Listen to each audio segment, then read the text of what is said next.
Buffalo Sabres preseason gets underway tonight at Columbus. Puck drop at 7, pregame right here on WGR. We'll get underway at 6. Alexander Georgiev gets the start between the posts. He's expected to go 2 periods. Devin Levi then will get the third. And for more on what to expect from this preseason, including the health status of Alex Tuch, who is not expected to play tonight, Paul Hamilton has you covered up at our website, WGR550.com. To the Bills, they did have the weekend off following the win on Thursday night. Next up, they take on the winless Saints team at home this Sunday at 1 p.m. We'll get more on what to expect this week when Sal Kapacio joins the show at 4. And then week 3 is going to wrap up tonight. Baltimore hosts Detroit for Monday Night Football kickoff at 8:15. You can listen to that game over on our sister station, the Bet 1520.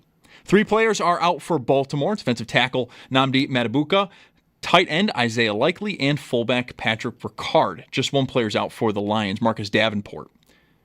Some injuries around the league. 49ers edge rusher Nick Bosa did suffer a torn ACL. He is going to miss the remainder of the season. The Browns are going to be without offensive tackle DeJuan Jones now for the rest of the year. He is having surgery on his knee. And then Cowboys wide receiver CeeDee Lamb did suffer a high ankle sprain. He is going to be out 3 to 4 weeks. In baseball, the Blue Jays clinched a playoff spot over the weekend. They do currently hold a 2-game lead over the Yankees for the AL East. Both the Yankees and the Red Sox currently also hold playoff spots with 6 games remaining. The same cannot be said for the Mets, who fell out of a playoff spot for the first time since April 5th over the weekend. And the Cincinnati Reds, who have passed the Mets for that final wild card spot, do hold the tiebreaker. 6 games remain for the Mets as well. And Sports Talk on WGR is presented by Paramount Plus. You can't count on much, but you can always count on Sundays with the NFL on CBS and Paramount Plus. Watch your local NFL games live every Sunday all season long. Visit ParamountPlus.com/NFL to get started today. It's your Paddock Chevrolet Sports Update. Paddock Chevrolet celebrating 90 years of being your hometown dealership. I'm Zach Jones for WGR Sports Radio 550.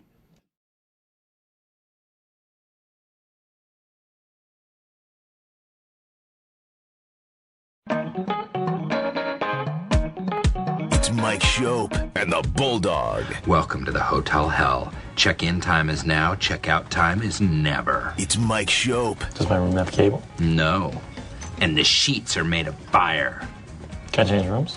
Sorry, we're all booked up. Hell convention in town. And the Bulldog. Can I have a late checkout? I'll have to talk to the manager. You're not the manager, even in your own fantasy? I'm the owner. The co-owner. With Satan. It's Mike Schopp. Okay.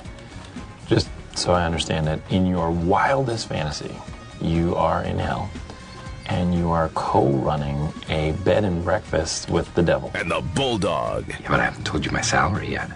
Go.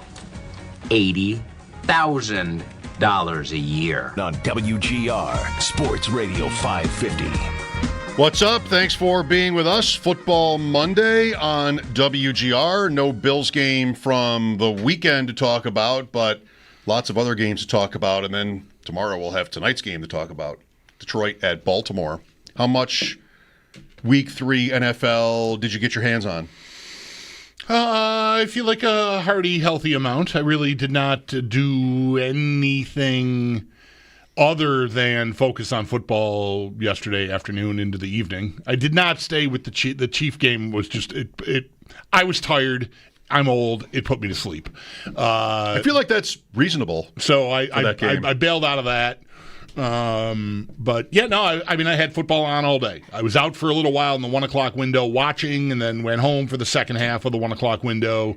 Maybe a nap squeezed in there. But yeah, I feel like I have a pretty good handle on what happened. You probably saw enough of Kansas City to have at least a qualified answer for this. Is there any chance who we're talking about in January? Like, what are the chances that we're going to have another Bills-Chiefs heavyweight playoff fight? I know what I'm doing by asking. Of course there's some chance of it. Yeah.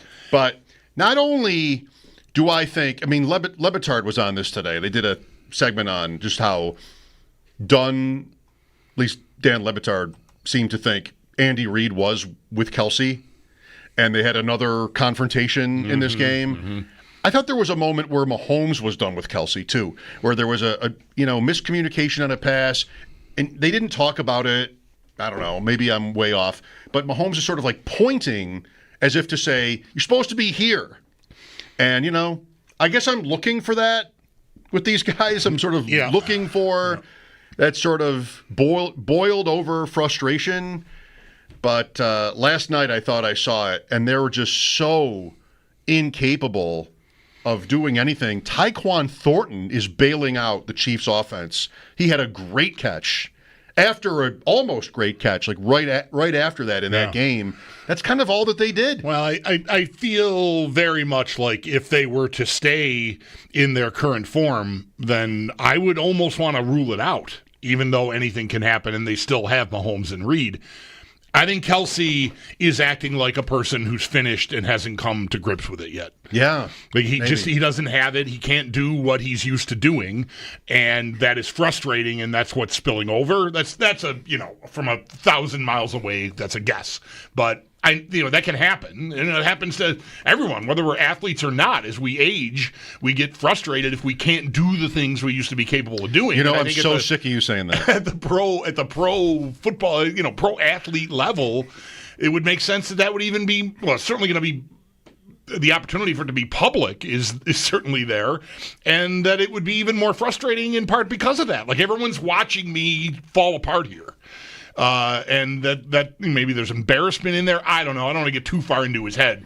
But regardless of his state, like I'm not worried about him anymore. They'll get Rice back. They'll get Worthy back. And they'll get to keep Tyquan Thornton.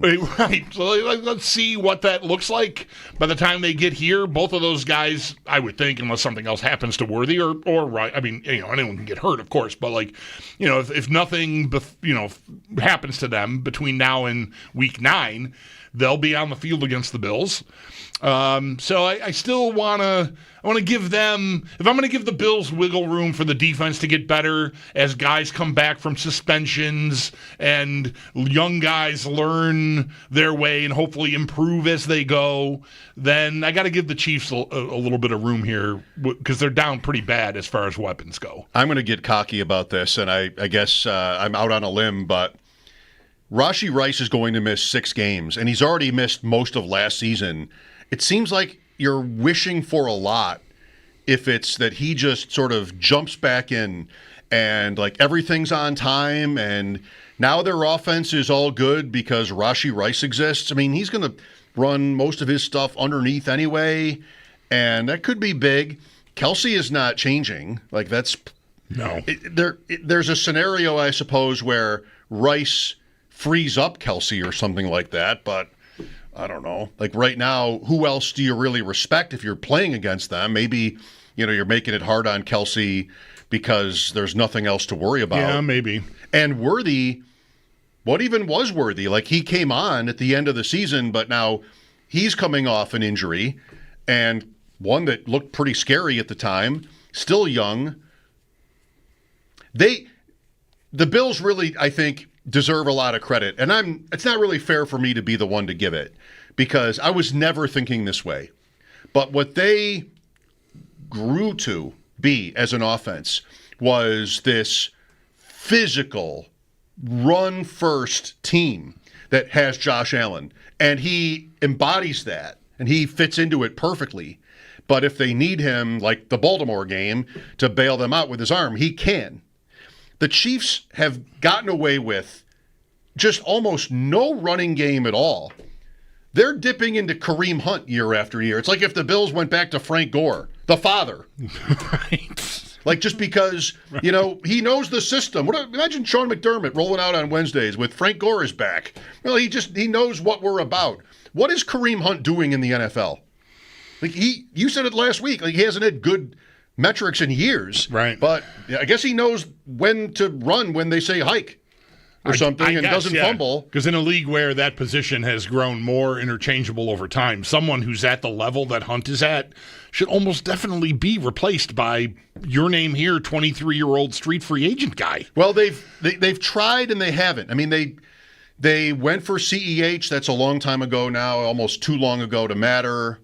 They have this guy, Brashard Smith, and like everybody talks about how now they can't run the ball. He had a little bit of juice last night, but they don't go to him. That's been another Kansas City thing where With Rice, it took a while. With Worthy, it took a while. And they're vindicated because they win in the end. Like, what can you really say? But they look terrible. They look terrible for most of last season or much of last season, and they do again. And they're beating the Giants because the Giants are a joke. And Russell Wilson is throwing, game on the line, goal-to-go passes into the seats.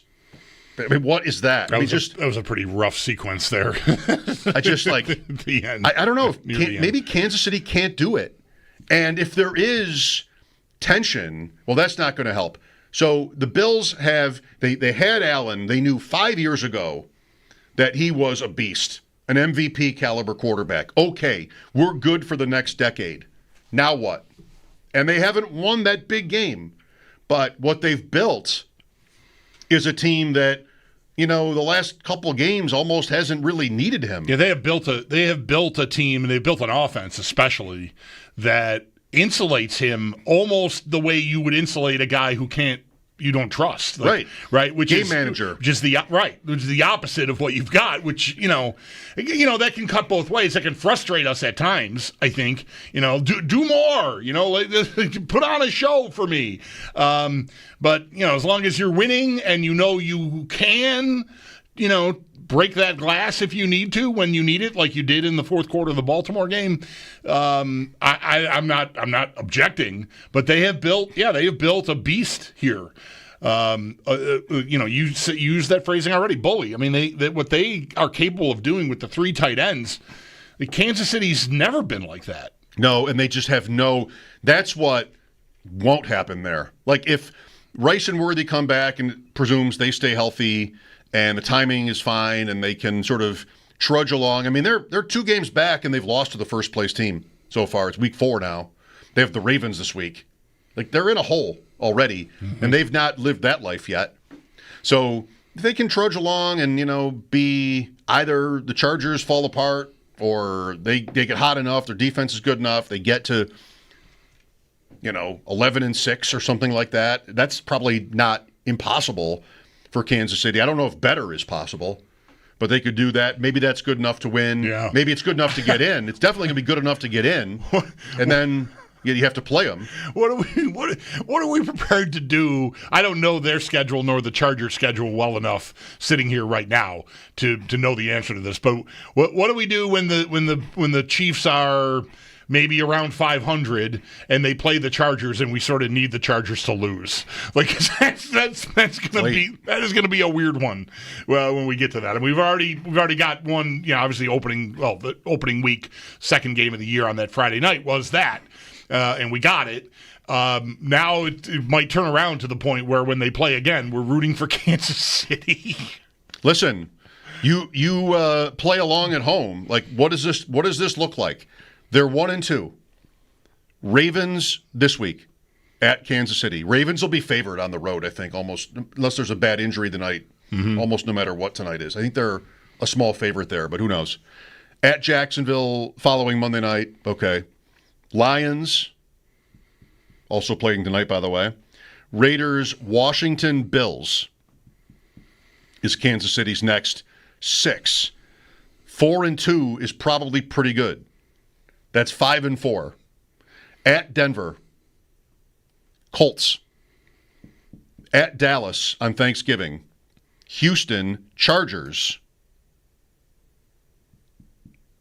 8-5 at best. At Tennessee, Denver, Raiders. Or whatever that would have been, 8-6, 9-5, 8-6, something like that. Like, that's the bet. They've got tough games. Yeah. And maybe the Colts are good. Maybe Denver away is tough. I hear Buffalo's good. Washington, I don't know, but that's a NFC championship team from last year. It's going to be hard. And so it doesn't have to be Kansas City. I mean, the Bills don't need to beat Kansas City to win a championship. It still counts, even if they don't. So far away, but you might have watched a lot of Week 3. I did. I didn't get to see much of the 1 o'clock window yesterday, so I missed more than I usually would. But I saw late games and highlights and the night game, the whole thing.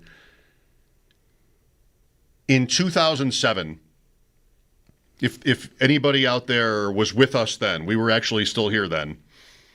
And here were the Sabres off the season against Ottawa, the Carolina loss. Like, they were just so hot and might have to many felt like it was kind of fated that they would win it. Like, this is our time. What is the Ryan Miller line in the commercial? Is this our year? Is this the year? Whatever. Doesn't matter. So there was that kind of feeling in the air in 2007. And the season went along, and the Sabres led the league. They didn't have Tim Connolly, but they had Miller. They had most of their team. They won constantly. Comebacks. I mean, they just ran away with the season. And you were in here all the time going, I'm afraid of Anaheim. Right. Anaheim was also having a great season out west. They barely played each other. And, like, I got to admit, I feel like there's another team in the league that I'm going to have a problem with. Now, the Sabres didn't make it to Anaheim. Right. Ottawa beat them. Ottawa found Anaheim, and they got crushed. Anaheim won it. You were right on. Yeah, Anaheim looked like a bully in October, and they were a bully in May. Is there an Anaheim in the 2025 NFL that isn't the Bills? I mean, I can name teams. Baltimore still might be the closest. Baltimore might be the closest, but the Bills have beaten them over and over. When they were losing, when Baltimore is supposed to have you because they're way ahead, that's when you can't catch. That's when they own you. Is when they have the lead. Guess what? In the playoffs twice. And the Bills look very much primed to get that game at home. They'll be favored. That might be the hardest game out there. Mm-hmm. Philadelphia. I'm not super impressed. They're winning, but I'm not. It's not. It doesn't. They don't look like, oh God, I don't know what I'm going to do when I have to play them. That's right. Look how lucky they were yesterday at home against the Rams. You want to name the Rams? We can name the Rams. You know what the Eagles can't do this year so far? Run it. Yeah, Barkley's way down. Way down. 3.3 yards per carry. I read he's pacing through 3 games for 900 fewer yards. Okay. I mean, 3.3 yards per carry. Who's that? I mean, he did have 2,000 last year, so I mean, you're still talking about James Cook's year, basically. This is what Barkley's on track to have. So yeah, it's not going great there. But way less efficient. Right. I mean, Phillip Rivers averaged 3.3 yards per carry, I believe. What is this? And they're 3-0. Who else do you want to talk about? Do you want to talk about L.A. Chargers? I would. I saw enough of their game yesterday. You and I both had Denver. I thought that was a spot where, they're a little bit maybe hyped here and Denver away. And Denver had chances. I mean, Knicks blew a couple of plays. And that was there for Denver. They had the lead in the second half. Yep. They kind of blew it. But Herbert made some serious throws in that game. Like, the Keenan Allen touchdown is nuts. Mm-hmm. The Quentin Johnston play to the 1 is a great throw and catch. Herbert might be, ready for it. But am I supposed to be afraid of him? You make a point when you say soon enough you might end up wanting to root against them. Yeah. In the standings. Maybe already. It's hard with a team that just shows up. All of it is a little hard to buy right away through 3 games for me. That they're that good. I mean, they obviously got the record, and that Herbert has graduated to the tier. Right? He was easy to anoint because of the skill set, and admittedly, another really good or great quarterback, and he's in Patrick Mahomes' division. Let's go. They're not going to have an easy time, and that really has not come through until now. This year is the first year it looks like it could, come to fruition.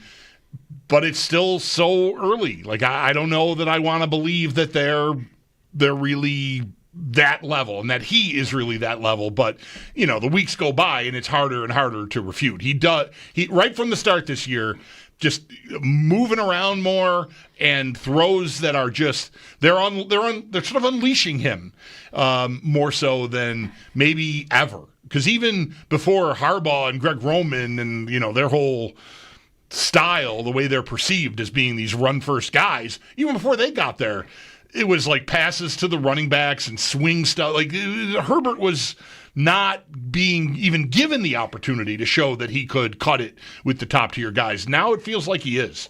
So like if I could buy stock, I'd buy them right now, but I wouldn't expect for sure that it's going to increase in value. I feel like it would make sense. I feel like my stockbroker would advise that I buy. But, you never know. Future, past performance, yada, yada. But they look tough. They look tough. And I do think when you get to, you've got the talent at quarterback, the skills are good, more than good enough, and you've got a coach that's going to, I think, have stuff buttoned up. I do not like and care for Jim Harbaugh's style at all, but he will not.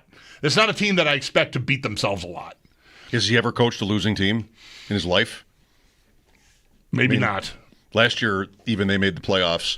I think Najee Harris could be a loss for them, but shouldn't be a massive one. They have Omarion Hampton, first-round pick, who fumbled in week 2. It was a big play.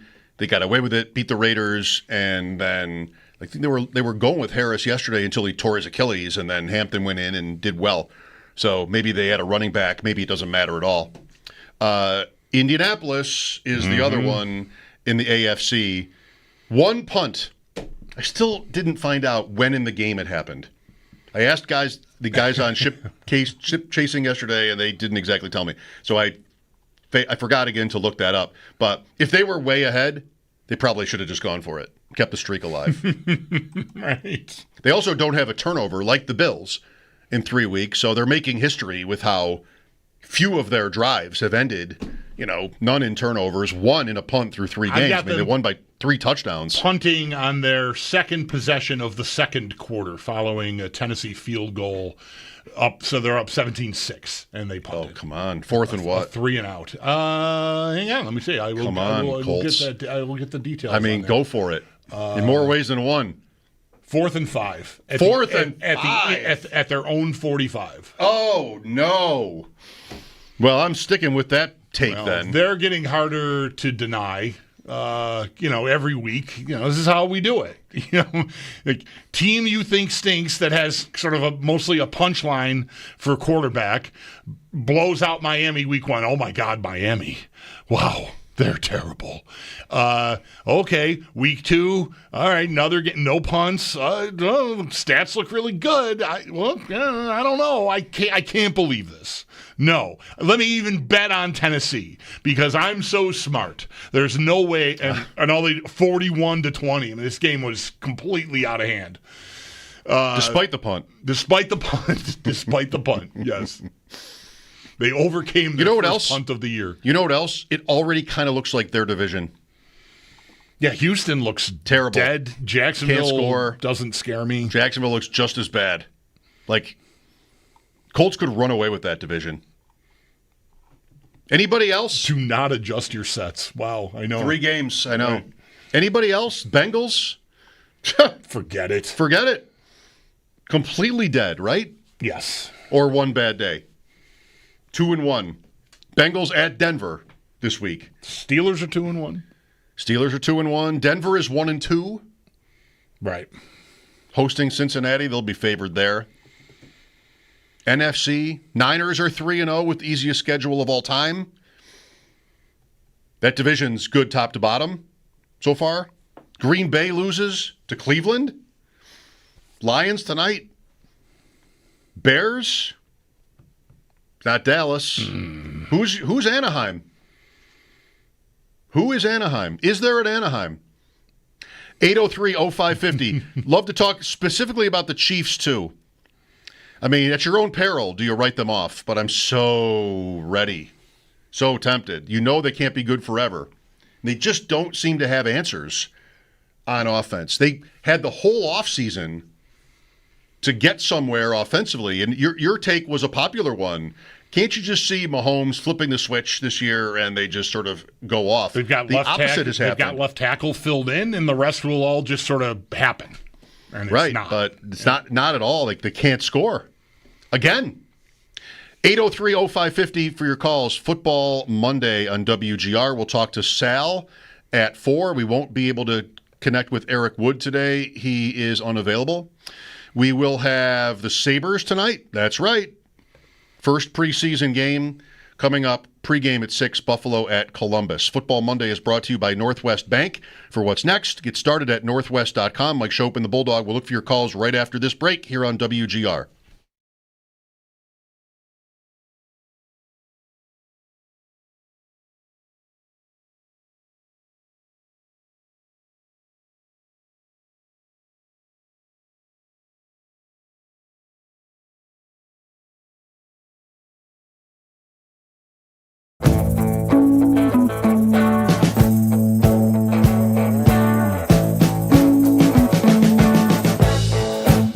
In sin so long, all the feels are gone. Fella stopped me on the street last night, said everything's alright. Roller coaster, make it through the day upright. It seems your meal ticket is gone, but life goes on. I could never imagine something better. Yeah, right. Now you're cooking on high heat in the middle of the street. Roller coaster, take me to a better time.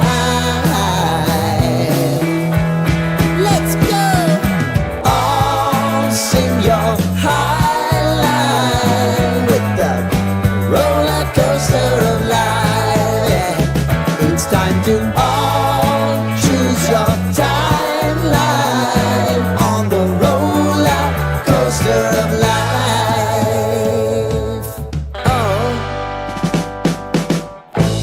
You seem to easily forget how to place your bet. When everyday life gets you down, you gotta steal the crown. Got to own it. Don't bitch and moan about it, please. God forbid you scrape your knees, and it's nothing to sneeze at. Oh, I've told you over and over again. You gotta get both hands around it and make your own plans. Roller coaster, it's taking over, it's about time. Oh, all sing your high line on the roller coaster of life. You've got to all choose your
This time Jordan Davis, the big man, looks for the icing on one big cake. Eagles hang on. I mean, go down, right? It just come on, buddy. Think about the rest of us. I did not see a final tally anywhere. I did not go through all the box scores to count them up, but it felt like between like 345 and 420, there were about a dozen blocked field goals. It just felt like I had red zone on, and it just felt like all I was seeing was the Eagles had two blocks. The Eagles had two. The Jets gave themselves a chance to win. That one guy did the whole thing on the Jet one. Right, Will McDonald. Will McDonald, good. Did the whole thing. Jumped over the lineman, blocked the kick, took the ball, scored. All right. That would have been a good one for Survivor to get the Jets, to get the Bucks out. Yeah. Didn't happen. And there were also returns. Seattle, Torrey Horton for Seattle. Yeah. There were a few big, right away, wasn't a touchdown, but Deebo Samuel for Washington right away. Then Jalen Lane had his own in that game. Really happy Deebo Samuel continues to pile up yards on kick returns. That don't help you. Yeah. Well, what you should do. I'm always steering the conversation to fantasy. Yes, and so I can try to head this off for the next time. What you should do is go to the Washington Commanders website and find Contact Us. And complain? And write to them. Yeah, okay. I'd like to speak to the manager. He'd like to speak to the manager. What are we looking at in this league after 3 weeks, or almost after 3 weeks? 803-0550. Let's go to Chris here. Hi, Chris. Hey, guys. Thanks for taking my call. You're welcome. Thanks for calling. I can run the message down to Ashburn if you want me to. I'm nearby. Okay. All right. I appreciate that. So that I sat through that game last night. It was pretty awful. And what's wild about it is the Giants really did have a look at it, despite just a total lack of ingenuity on offense. Other than that Scatterbo, that running back they had, who even when they knew he was going to run, they couldn't stop. By the way, which is interesting. But until the third, I'd say the mid-third quarter, they had a look at it. But the reason, as much as I want to write off the Chiefs, I want to wait. Is because so we know how good the Eagles are. Good, they play them close. The Chargers beat them. They always play each other close. I want to wait and see what happens against Baltimore. And what I mean is not so much just the win or loss, but if there's anything close to just that them being demoralized, like they were in the Super Bowl, I think then that's where if they can't get up for that game, two teams that usually play each other tough, I think I'll be ready to kind of maybe not write them off, but definitely okay, this isn't somebody that I'm going to worry about going forward until they prove otherwise. Yeah, I like the way you're thinking, because you want to look for signs, and look, we'll be guessing, and we might think we see something that we don't, but a team that has been as excellent as they have been for as long as they've been, they might suspect, as it goes on, if it continues to be as hard as it is, even if they win games, they might feel like they know they don't have it. And maybe that has to wait until December, really for that to settle in. Because it hasn't really been, it's not that they've lost guys. I mean, Worthy is the most significant injury I think they've really had, at least since this season began. And because that plays a part too. San Francisco last year, by the time they got here, was just yeah, I know, whatever. We're a team that goes to the Super Bowl, but not this year. And maybe Kansas City ends up there, but I think it'll take a little while. But the signs could be there in big games. If they look like they don't barely belong there, that can happen. And I think a team, even a strong-willed championship caliber team, can be susceptible to knowing deep down, we don't have it. Have they not hosted the AFC Championship 7 years in a row? The standard is so high. It's ridiculously high. Well, they went to Baltimore to win it a couple years ago, but they've been in the game. I make that mistake all the time. They've been to the AFC Championship 7 years in a row, and they've hosted 6 of those games, maybe. Still. Just that can go either way. We did this with the Patriots, and we're doing it with the Chiefs. What happens when you have that thought? And it's, you got 100 people. You've got coaches and players and, like, so many different people have different thoughts. What happens when you have that thought? Like, it's not here. It's not in here. You could give up, but that's not most pro athletes, is just to give up. You just try to keep clawing. And, the 94 Bills a little bit, right? I mean, 4 Super Bowl appearances in a row, and it was a trying season. Maybe it's a good example. What they did in 94 was Kansas City was one team with Montana. They had 2 or 3 really good wins. And they lost to bad teams. Like, they just couldn't do it every week. And they got to December and had a chance, but then it imploded. And, like, oh well. Everything has to come to an end. So maybe that's it with Kansas City. But I think, even last night, I just wonder what the Kelsey thing really is there now. Like, if he's become a little bit too much to deal with. And what he's thinking. Like, he would know. Or he'd just be delusional and think, like, I'm still great. I'm Travis freaking Kelsey. Like, yeah. I don't know. Like, there was a confrontation with Andy Reid last night. Wasn't the first one, but... Yeah, the same thing happened last week. Well, similar enough. I don't think last week it got physical. It was just yelling. But in this one last night, Reid, shoves him, like, get away from me kind of thing. They're, of course, predictably brushing it. He just loves the win. I love his energy, says Andy Reid. Like, he's here for one thing, yada, yada, yada. Okay. So I think that certainly bears watching. I already said earlier, like, I think when a guy like that starts to slide, it can come quick and it can be emotionally confusing. Like, what is happening to me? Why am I feeling like this? Well, I suddenly feel like I can't do this thing I've been doing all these years at the level, I'm used to doing it, and that can really mess with you. They just look so mediocre. If you didn't know what their last 7 years have actually been, like, they'd be nobody's pick. Right. You just like, yeah, and last year was somewhat like that, and they still made it.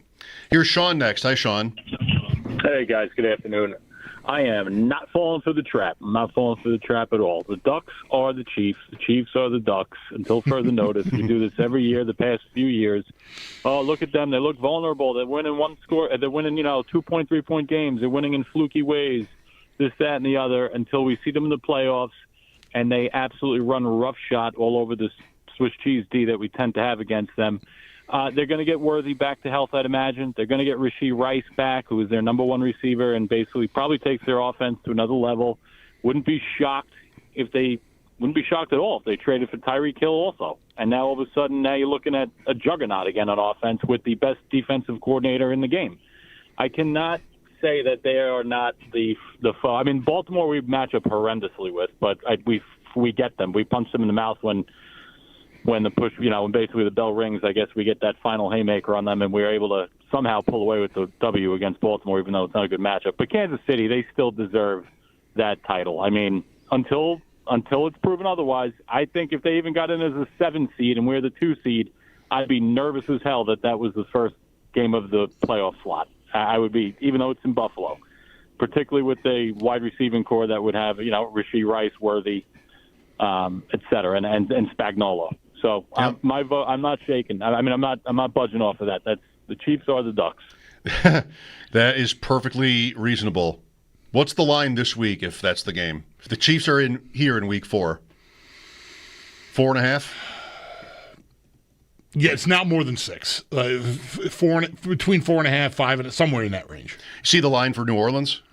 Did it get to 16.5 or something? Did I see? I have 15.5 at MGM, but maybe. Yeah. One of many great ways to illustrate how successful this Bills era has been, regular season, I know. Since 2021, they have been 14-point favorites or more 10 times. Since 2019, 11. 2019, at the end of the season, they had the Dolphins, and they were a big favorite. But even better is 21 to now. 4 seasons plus change, including this game, will add to it. They've been 14-point favorites or greater 10 times. They have won 9 of those games. They lost to Jacksonville. In Jacksonville, they were a 14.5-point favorite to Urban Meyer. That's the Lost Urban outright. Meyer game, okay. Yeah. That's the Urban Meyer game.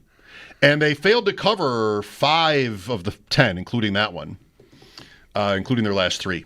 15.5 against New Orleans. New Orleans was down to Seattle 34-3 with 7:50 left in the second quarter yesterday. And it kind of just stayed there the rest of the game. It didn't, go crazy. But it was over in less than an hour. The Seahawks just killed them. So that's got to be fun to think about. They get to fly home from Seattle after that at 0-3. And then who are we playing next? Uh-oh. Right.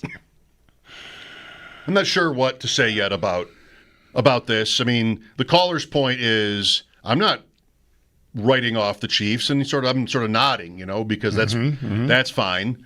We need something to talk about, but sure, that's fine. And I kind of feel like about this game that there isn't anything really to talk about either, but I guess stranger things.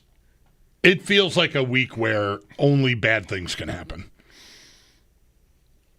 Right? I mean, that's just Zach and I were talking before the show. Like he was. I think that's sort of where we are, because like a win that is anything other than what the Seahawks just did to them is going to be like, oh, why did you only beat them by 10? Right? I mean, we were that way about Miami last week, and Miami's a division rival and a team that, recently has been, good and still has many of those same good players. And then here come the Saints, who are just woebegone at this point. And, yeah, if you don't just put them down fast and early, then you're probably going to be making people uneasy. Kind of want to see the Bills test that turnover thing this week. Just see what a -2 looks like on the scoreboard. Can I just get a -2 just to see? Like, get rid of that streak, that ridiculous NFL record, never losing the turnover battle streak. Come on. And then, all right, here's a couple. And we still beat you by 14. Double digits. Right. Maybe a game like that. I don't know. There's supposed to be randomness in turnovers, but the Bills keep seemingly proving otherwise. Sal Kapacio coming up in 20 minutes. We'll get back to your calls after this break. Mike Schopp and the Bulldog, WGR.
We've been living in sin so long, all the feels are gone. Fella stopped me on the street last night, said everything's alright. Roller coaster, make it through the day alright. It seems your meal ticket is gone, but life goes on. I could never imagine something better. Yeah, right. Now you're cooking on high heat in the middle of the street. Roller coaster, take me to a better time. Let's go. All sing your high line with the roller coaster of life. Yeah. It's time to all choose your timeline on the roller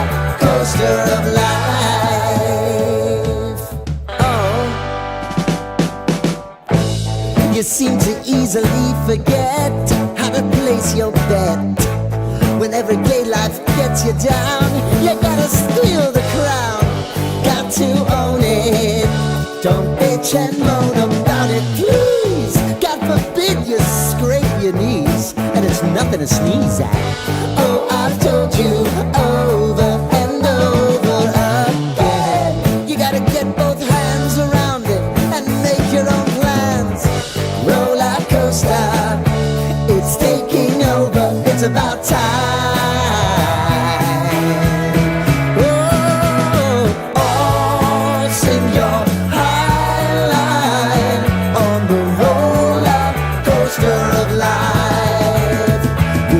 To all choose your timeline with the roller coaster of life. Roller coaster.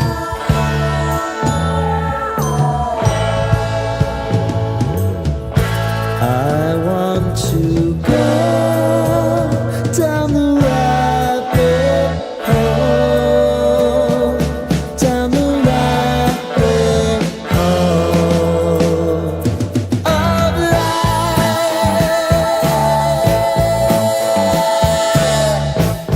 And now it's about to leave. Oh, roller coaster. Oh, roller coaster.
The Sabres play tonight on WGR, 6 o'clock pregame, 7 o'clock face-off at Columbus. And then Columbus is here tomorrow because that's only fair, right? I mean, I'll go to your house if you come to mine. I suppose, yeah. Yep.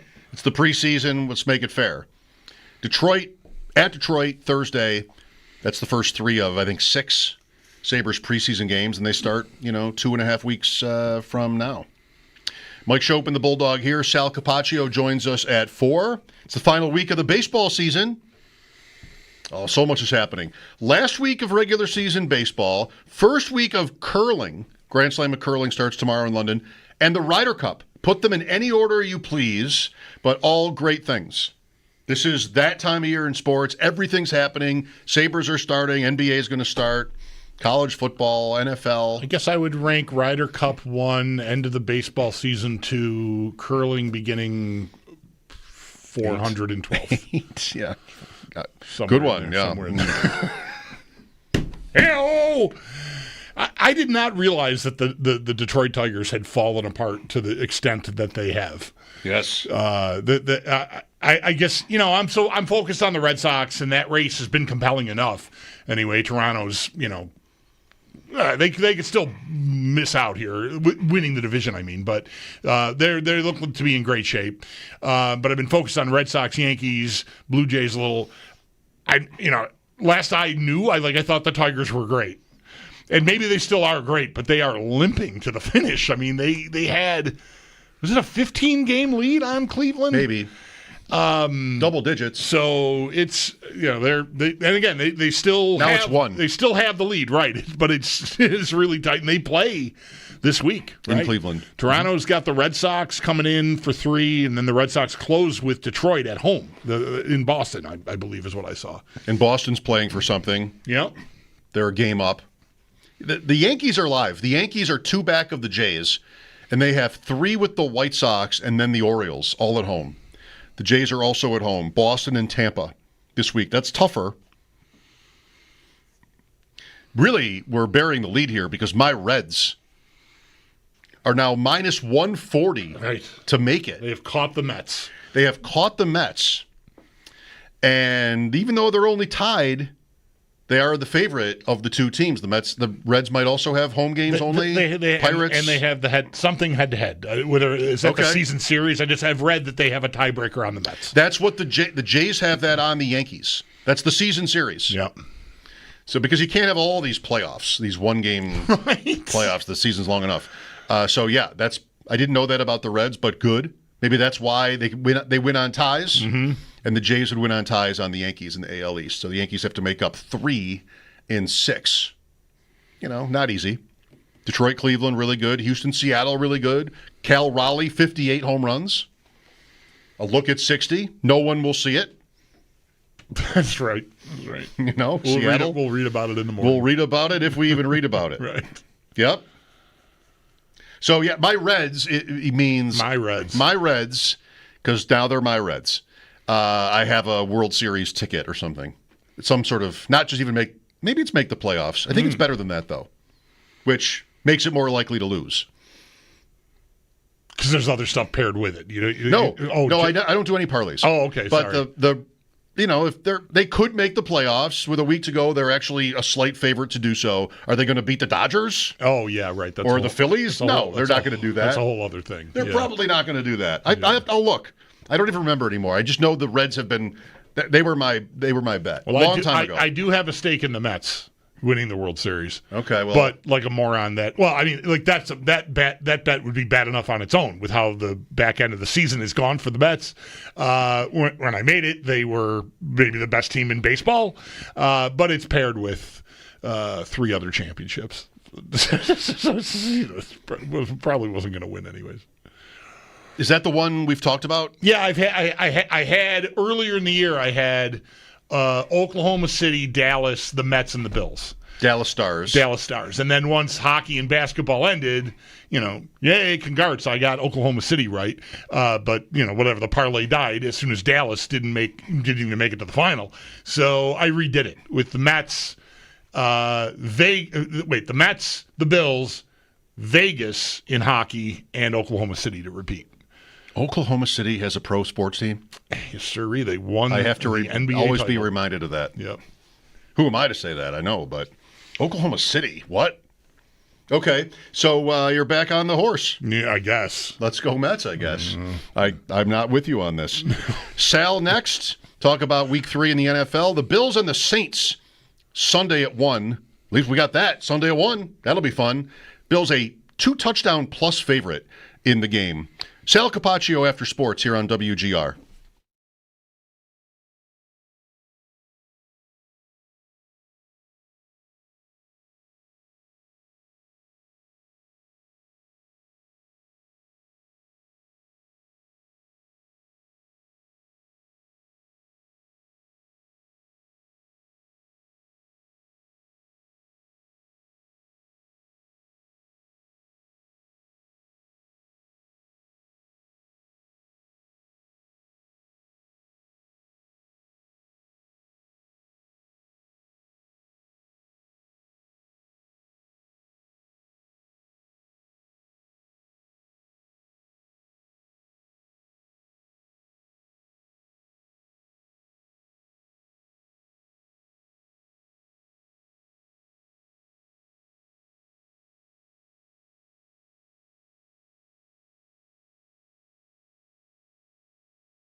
Buffalo Sabres preseason gets underway tonight at Columbus. Puck drop at 7. Pregame right here on WGR, getting underway at 6.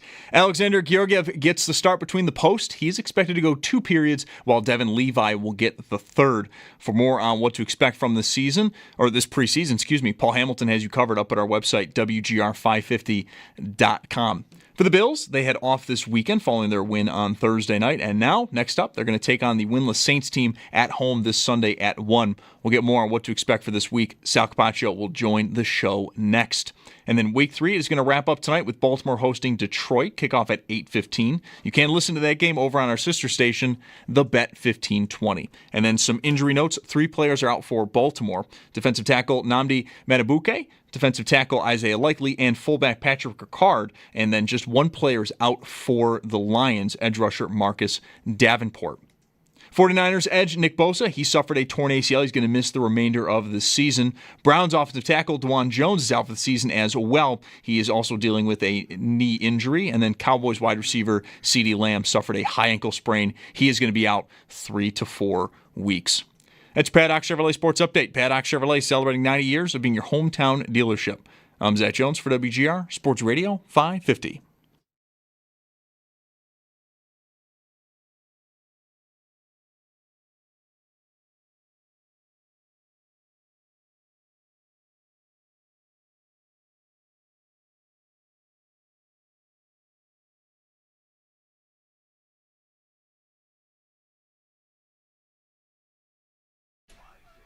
Interesting, fun chart from Ian Hartitz, frequent guest of ours from Fantasy Life. Running backs with at least 100 rushing yards so far this season. And we've talked about this stat a few times with regard to James Cook. Percent of yards after contact. Well, he had the Jet game where, he could still get yards after contact, but he was going, it's a different stat, a few yards before being touched. Then against Miami, he had a lot of that, yards after contact. 70% is his number through 3 games. Kind of not, I'm not sure if it's middle of the pack, but it's not extreme. Jahmyr Gibbs, who plays tonight, 31% of his yards are coming after contact. So the line, even with the guy who retired and the Zeitler, the center who retired from the Lions, Frank Ragnow. That's a cool name, Ragnow. Yeah. Even with that, the Lions against the Bears just must have dominated the line of scrimmage. Ashton Genty, what percent of his yards are coming after contact through 3 games? 101%. Right. That's that bad. Yeah, he's being hit in the backfield constantly. You guys, let's bring Sal Kapacio in on the Western Hotline. Either of you see any of the Raiders yesterday against Washington? Was that a game? I did not. I don't even think I saw highlights of that game. Okay, there were some. Yeah. Sal, you see any of that one? I believe you. Mostly just highlights, yes. I saw Trey Tucker's 3 touchdowns, but I was checking in and I saw highlights, as that game was going. Trey Tucker. What did you watch yesterday? I'm not sure you were able to watch any of it. We haven't discussed this, but what were you able to consume in week 3? I actually was able to watch a lot of football yesterday. Had some stuff going on right about the end of the first quarters when I started my football watching from the 1 o'clock games. And then so what I did was, and what I usually do in these situations, I put Red Zone on the television, and then I put my computer on one of the games that's on either CBS or, Fox. So yesterday was 2 games I definitely was interested in those 2 channels because I wanted to see the Steelers and Patriots, and I wanted to see the Jets and Buccaneers. So I watched a lot of those. I went back and forth basically on my computer, and I just kept the TV on Red Zone to see what else was going on. So I got a lot of football watching it, and then once it got to 4 o'clock, kind of just watched the Cowboys and Bears mostly, but had Red Zone on as well, and then watched all of the Sunday night game.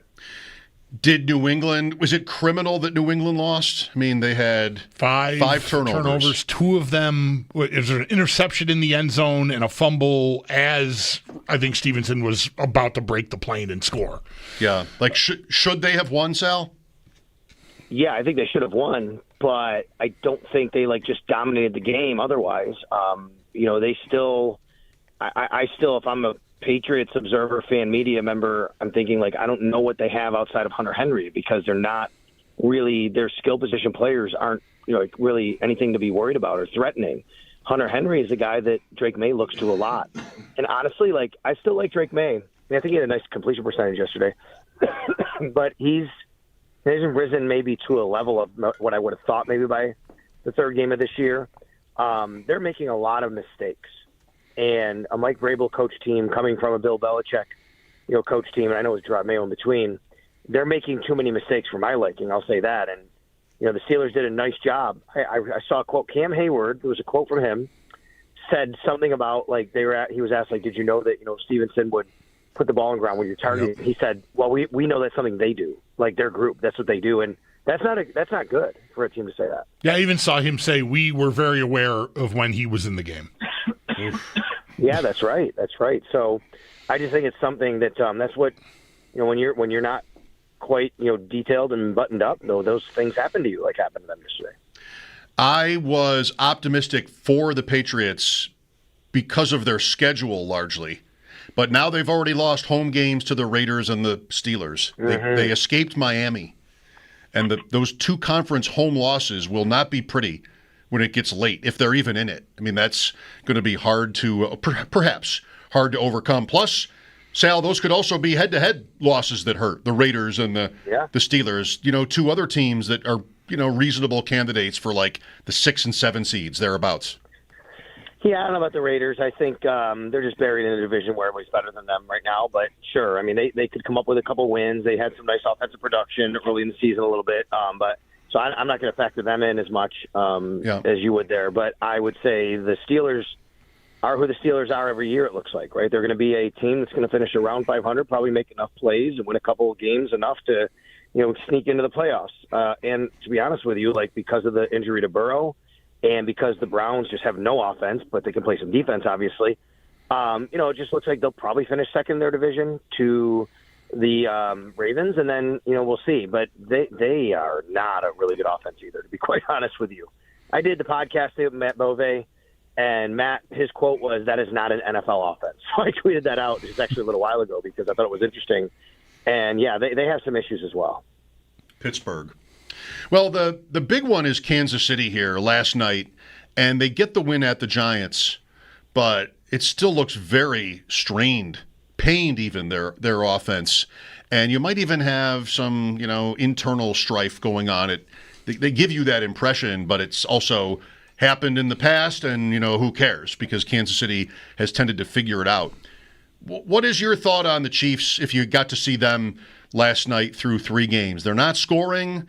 They found Tyquan Thornton cast off from New England, and he made a great catch for them, almost another one in this game. He's kind of been their only any kind of downfield threat so far. But you've got Kelsey, who makes you wonder what he's got left. You've got Juju, who's also, certainly back end of his career. They can't run it, which is something that Bulldog and I talked about, to the Bills' credit, how they figured out, the value of that and just how to really have that become so much a part of their offense. The Chiefs don't really do that at all.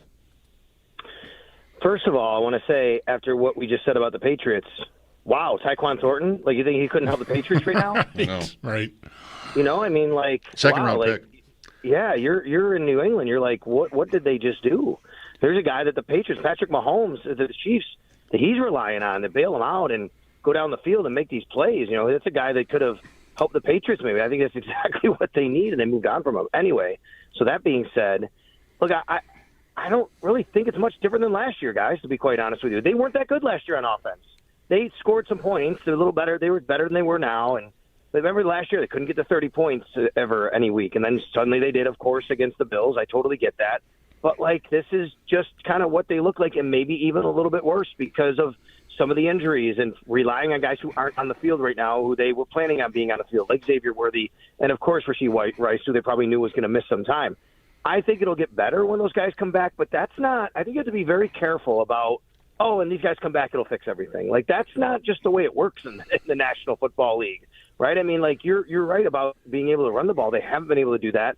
They're kind of a one-dimensional team because of that. And, look, last night I went and looked at the numbers at halftime. They were averaging less than 3.6 yards per offensive play. And I did the numbers and went back and looked at StatHead, and That's the lowest for if you extrapolate that for the game, and it wasn't. At the end of the game, it was 4.6. But they hadn't had a game where they averaged less than 3.6 since 2014. It's crazy, except for the Denver game that they rested everybody last year. Yeah. It just shows you like how bad it really is numbers-wise, statistically, on top of how bad it looks, and it certainly does. Internal strife, yeah, it felt like a couple of times. It wasn't just Kelsey, but definitely him, where Mahomes was like telling somebody, "What you're supposed to be over here, you're supposed to be over there. What's going on?" And then they get to the sidelines. We saw this before between Reed and Kelsey, and there was the Super Bowl thing, and people blew that off. And I guess they have that kind of relationship where you can do that, but I still think it's kind of weird that like a head coach and a player fight like that. It's not a bigger story, but hey, I mean, to me, it becomes something when it continues like that. I think I'm not like any kind of Mahomes hater, but I think he's closing in on sort of Marino status with because they're always on. The camera's always on his face after every play, and just sort of like the frustration he's showing, or even as you're saying, Sal, you sort of see him pointing or different. Even at Kelsey last night at one point, like what do they have to figure out? Like just that's how Marino didn't really literally do that on every pass. It just sort of felt like seemed it. like it, right? Yeah, right. And Mahomes is kind of giving off this sort of like he's kind of trapped almost in that offense. Yeah, can somebody help me here, please? Anyone raise your hand? Yeah, Sal, we talked a little bit about Kelsey already today, and I just wonder how much there is in there. The flood of he's worked out so hard, he's in great shape stuff coming into the season was a little bit much to my ears. I just felt like somebody was doing some pretty heavy lifting trying to prop that up. He looks like a ghost, and I just think for a guy who's been that great for that long, I think it can be confusing emotionally when you can't, even if you're not a pro athlete, we all age. We all go through the situation where you can no longer do a thing that you used to be able to do with ease. And I just wonder if he's just getting himself all tangled up because his body just doesn't allow him to get where he wants to be anymore. I don't disagree. And it's, father time is undefeated, as they say. I mean, Brady's really the only guy that kind of figured that out. Really late into his career. There's been guys who played older, but especially at positions like that, his body's taken a bit of a beating.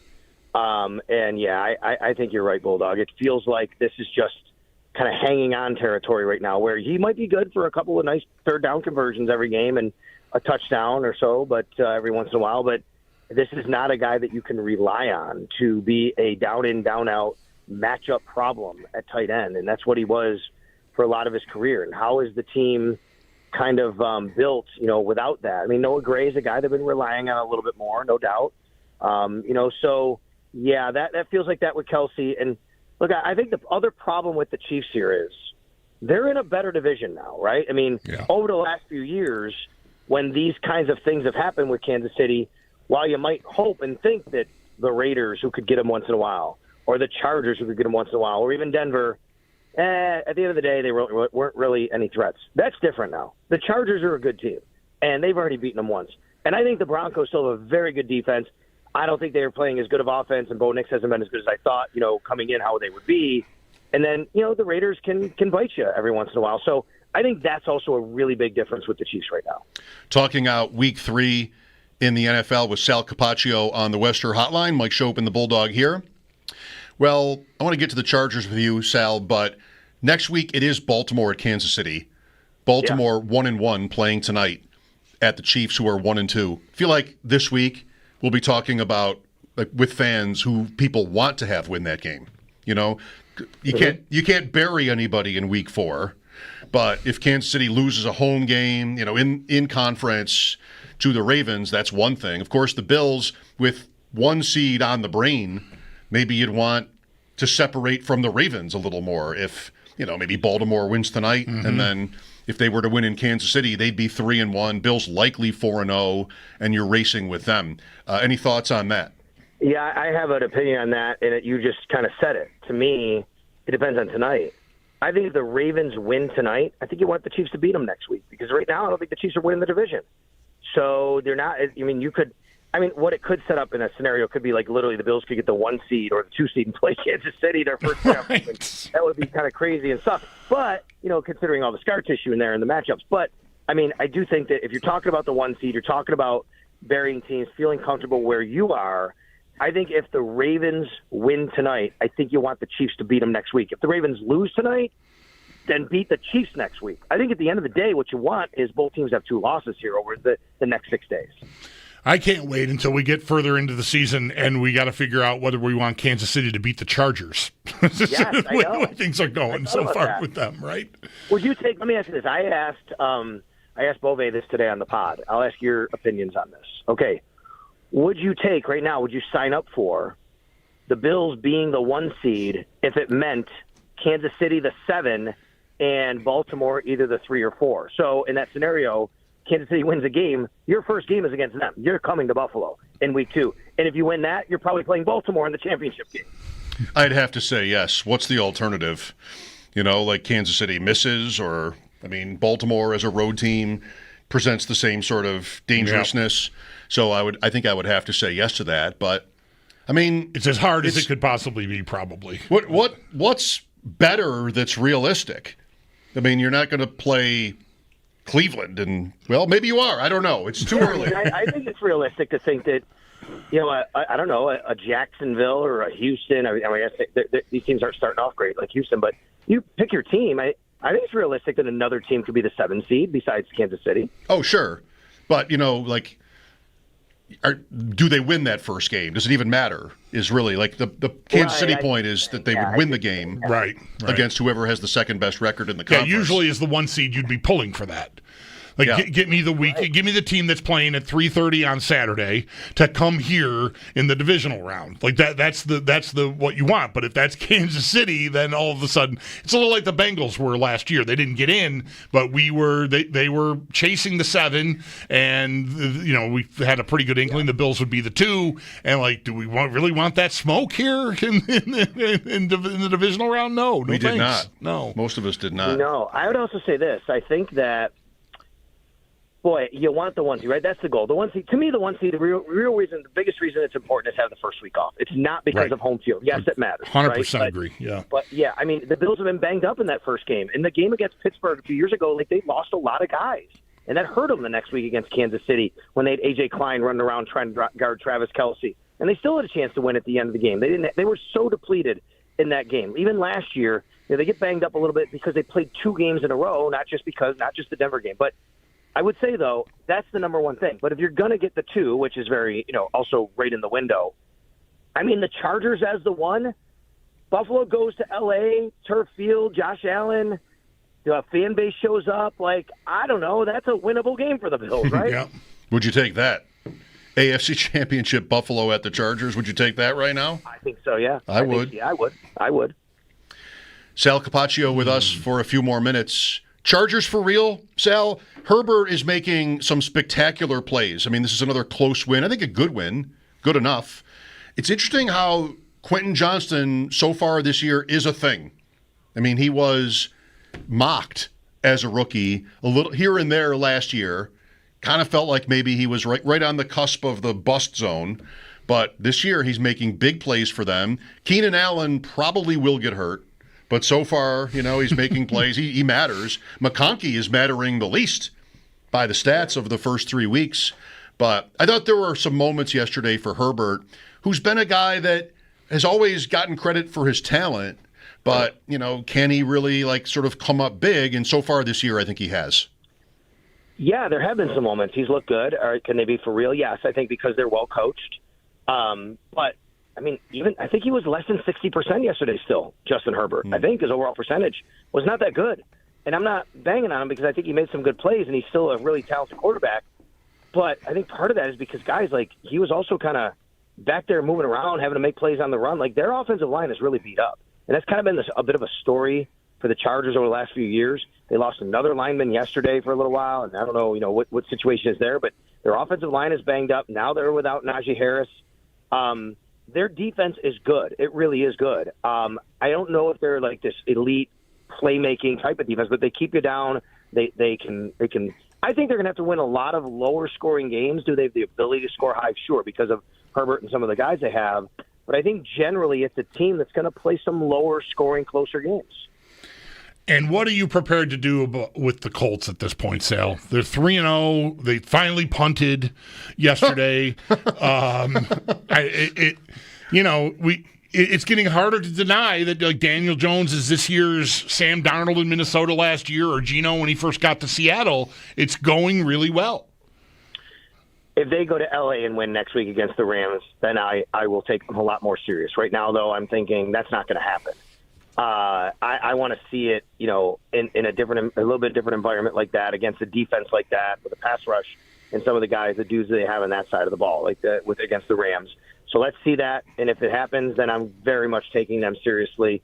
I think it's still a little too early for that. They are in a division that just does not look very good other than them right now. So they're going to have a look at probably a top 2-3 seed here, maybe even one, if they can really be a real consistent team as they go. Jonathan Taylor is great. We know that. And he came to Buffalo and he torched them a few years ago.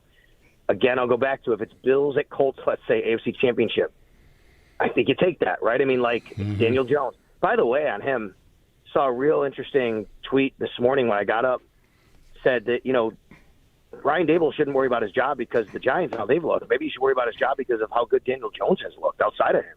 Right? I mean, it's really interesting. He goes to Indy, and look what he's doing right now, and they couldn't do that. And I know that circumstances, situations, roster is totally different. But Jones has looked good. I need to see it a little bit longer. It's one of those teams where I just think that we have a very small sample size. Let me see when they play some bigger boys. Jones also got the magic dust of Kevin O'Connell last year in Minnesota, right, which Carson Wentz seemed to enjoy yesterday. All right, what's the Bills' schedule here for this week? Regular Sunday game, 1 o'clock, obviously, but that means nothing until Wednesday.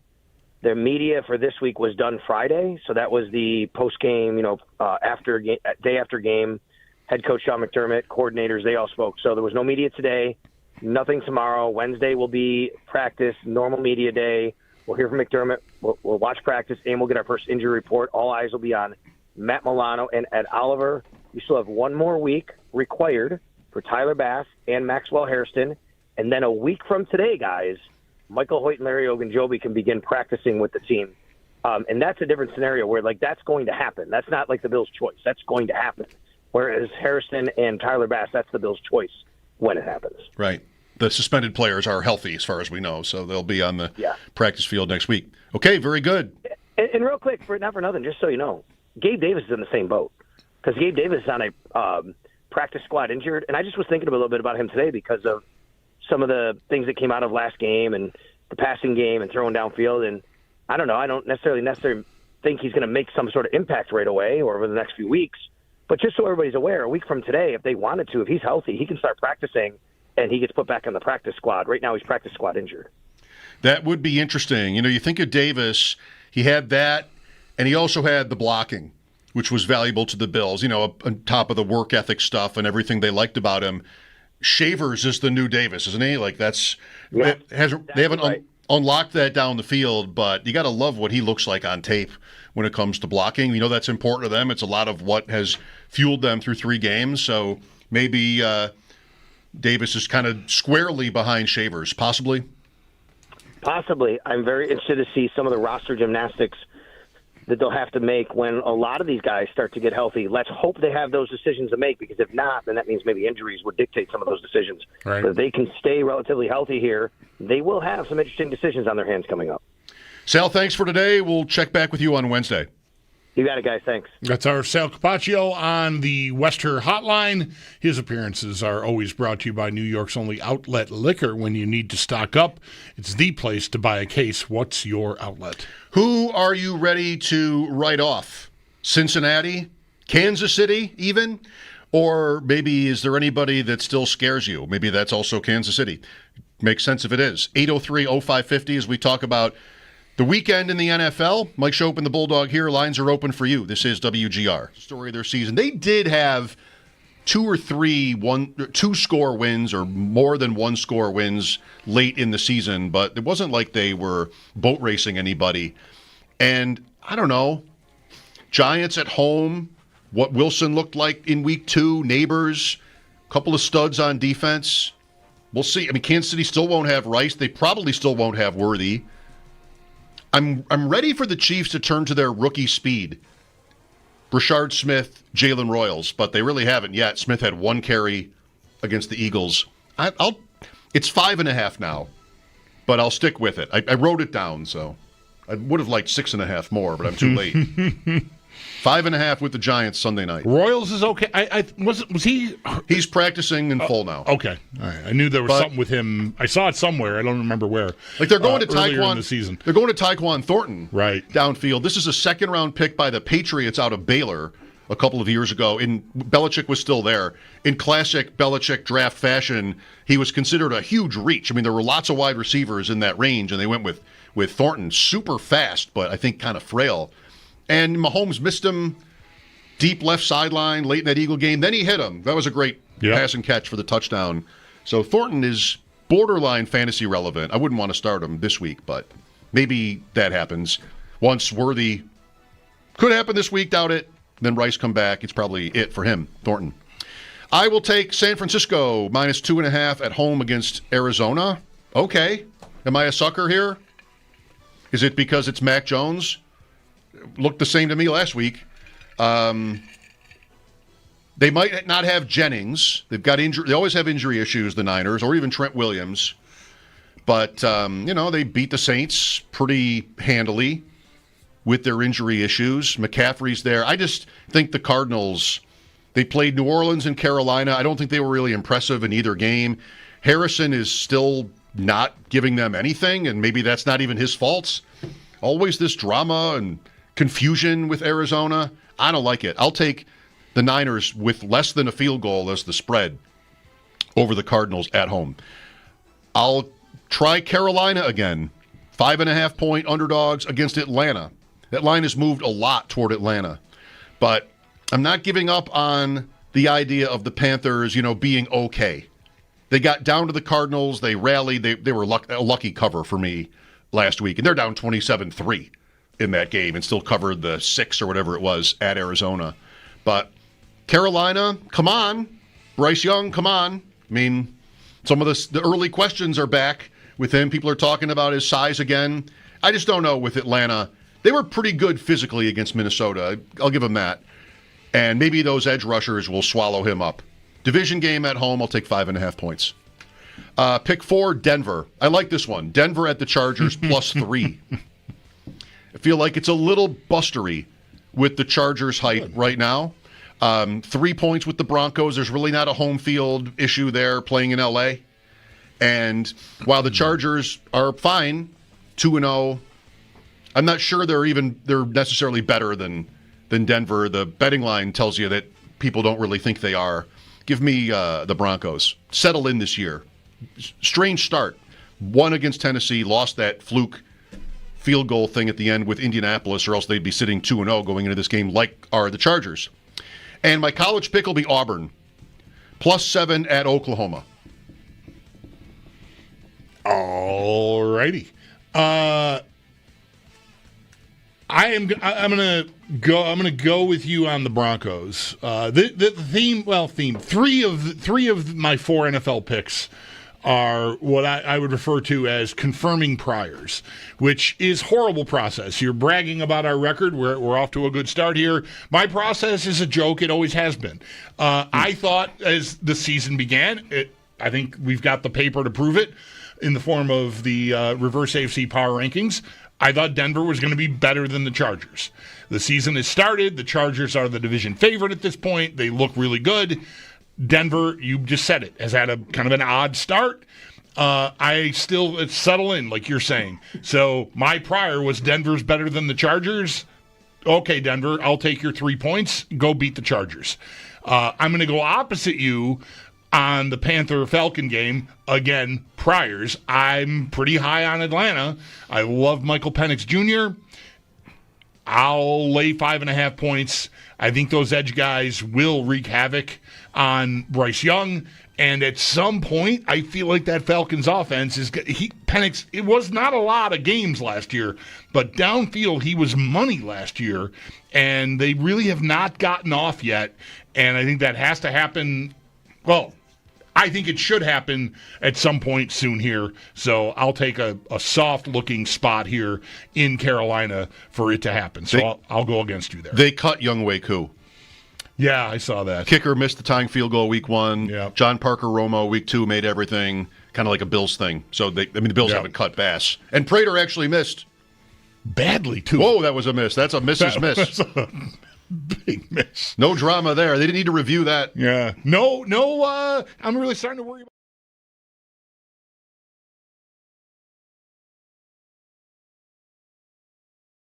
Buffalo Sabres preseason gets underway tonight at Columbus. Puck drop at 7. Pregame right here on WGR, underway at 6 p.m. Alexander Georgiev gets the start between the posts. He is expected to go 2 periods, while Devin Levi will get the third. And then for more on what to expect from this preseason, Paul Hamilton has you covered up at our website, WGR550.com. Week 3 in the NFL is going to wrap up tonight with Monday Night Football. Baltimore hosting Detroit. Kickoff's at 8:15. You can listen to that game over on our sister station, the Bet 1520. And for Baltimore, 3 players are out tonight. Defensive tackle Nnamdi Matabuka, tight end Isaiah Likely, and fullback Patrick Ricard. While for the Lions, just 1 player has been ruled out, edge rusher Marcus Davenport. But with that, the Lions are also placing him on IR. He is set to miss at least the next 4 games. And then some other notable injuries in the NFL. 49ers edge rusher Nick Bosa, a torn ACL. He's out for the season. Browns offensive tackle DeJuan Jones also out for the season with a knee injury. And then Cowboys wide receiver CeeDee Lamb, he is out 3 to 4 weeks with a high ankle sprain. While in baseball, the Blue Jays clinched a playoff spot over the weekend. They do currently hold a 2-game lead over the Yankees for the AL East. And then both the Yankees and Red Sox currently hold playoff spots with 6 games remaining. The same could not be said for the Mets, who fell out of a playoff spot for the first time since April 5th. And the Cincinnati Reds, who passed the Mets for that final wildcard spot, do hold the tiebreaker with 6 games remaining for them as well. That's your Paddock Chevrolet Sports Headlines. Paddock Chevrolet celebrating 90 years of being your hometown dealership. I'm Zach Jones for WGR Sports Radio 550.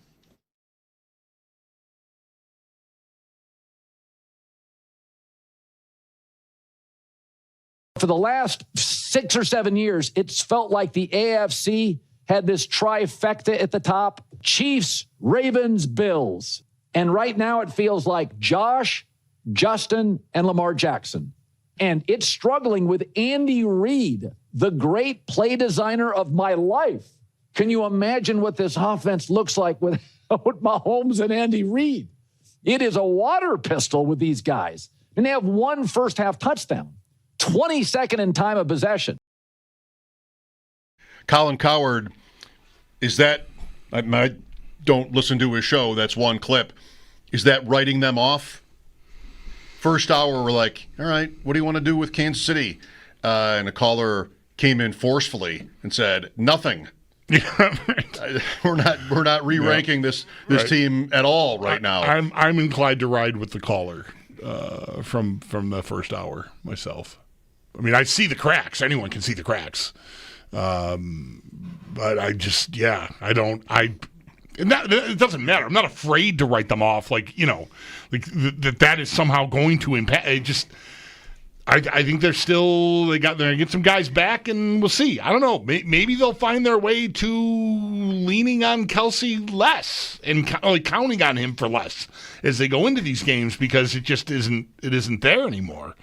So I don't know. And I still think that defense. The defense still scares me. They're good. I mean, not that shutting down the Giants is some incredible performance. But they did do it. That's right. Yeah, Neighbors is great, and they just eliminated him from the game practically. That should never happen. Right. That's on you. That's the offense's fault. You how do you not? Oh, this is taking me back to Watkins. You just can never let that happen. Dable can never let that happen. Neighbors just being a 0 until when? Mid-4th?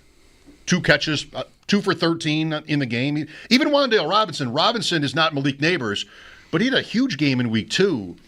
How can you not jet sweep these guys or just bubble screens or something? That just seems like such a basic thing in football that teams sometimes miss. Maybe I'm wrong. Imagine that. Maybe it's not that important to get Malik Neighbors, all caps, into a game against Kansas City on Sunday night when you can't score. Just like figure out some simple thing, some equivalent to a Tyrone Tracy handoff, right? Like, just how is that not obvious to coaches? Or does it not matter to do that? I don't know. The longer a guy like that goes into a game without a catch or even a target almost, I think just sort of the weirder it gets and the more sort of obvious it is that something's just off. Should never happen. But I think the Chiefs are last year's Chiefs, mostly so far. Maybe, Kelsey's older. Maybe that's a meaningful difference from last year. He did put a season up last year, but he was rarely dangerous. Yeah, they're just not 3-0. That's right. They're not 3-0. I mean, they lose to the Chargers and the Eagles in games that could have been theirs. One play away games. And last year they had lots of that, but they won those games. So rarely impressive on offense, good enough to win. Defense was really good. And I think that's what they are so far this year. Baltimore next. And it's early enough that, to me, even if they don't, because they never really changed last year. They were that, but they were getting the results. But that's how last year went. And then they came in here in the playoffs and just, whatever, 9 yards of play or whatever. Or we went there in the playoffs, excuse me. And the 9 yards of play was the year before. So I'm mixing up playoff disappointments against the Chiefs. But the bottom line to me is, like, they'll still, if they don't win the AFC West and they end up being the 7th seed and you got to play them in the playoffs, it'll feel, and I think it's right to have it feel exactly the same as it has any other year.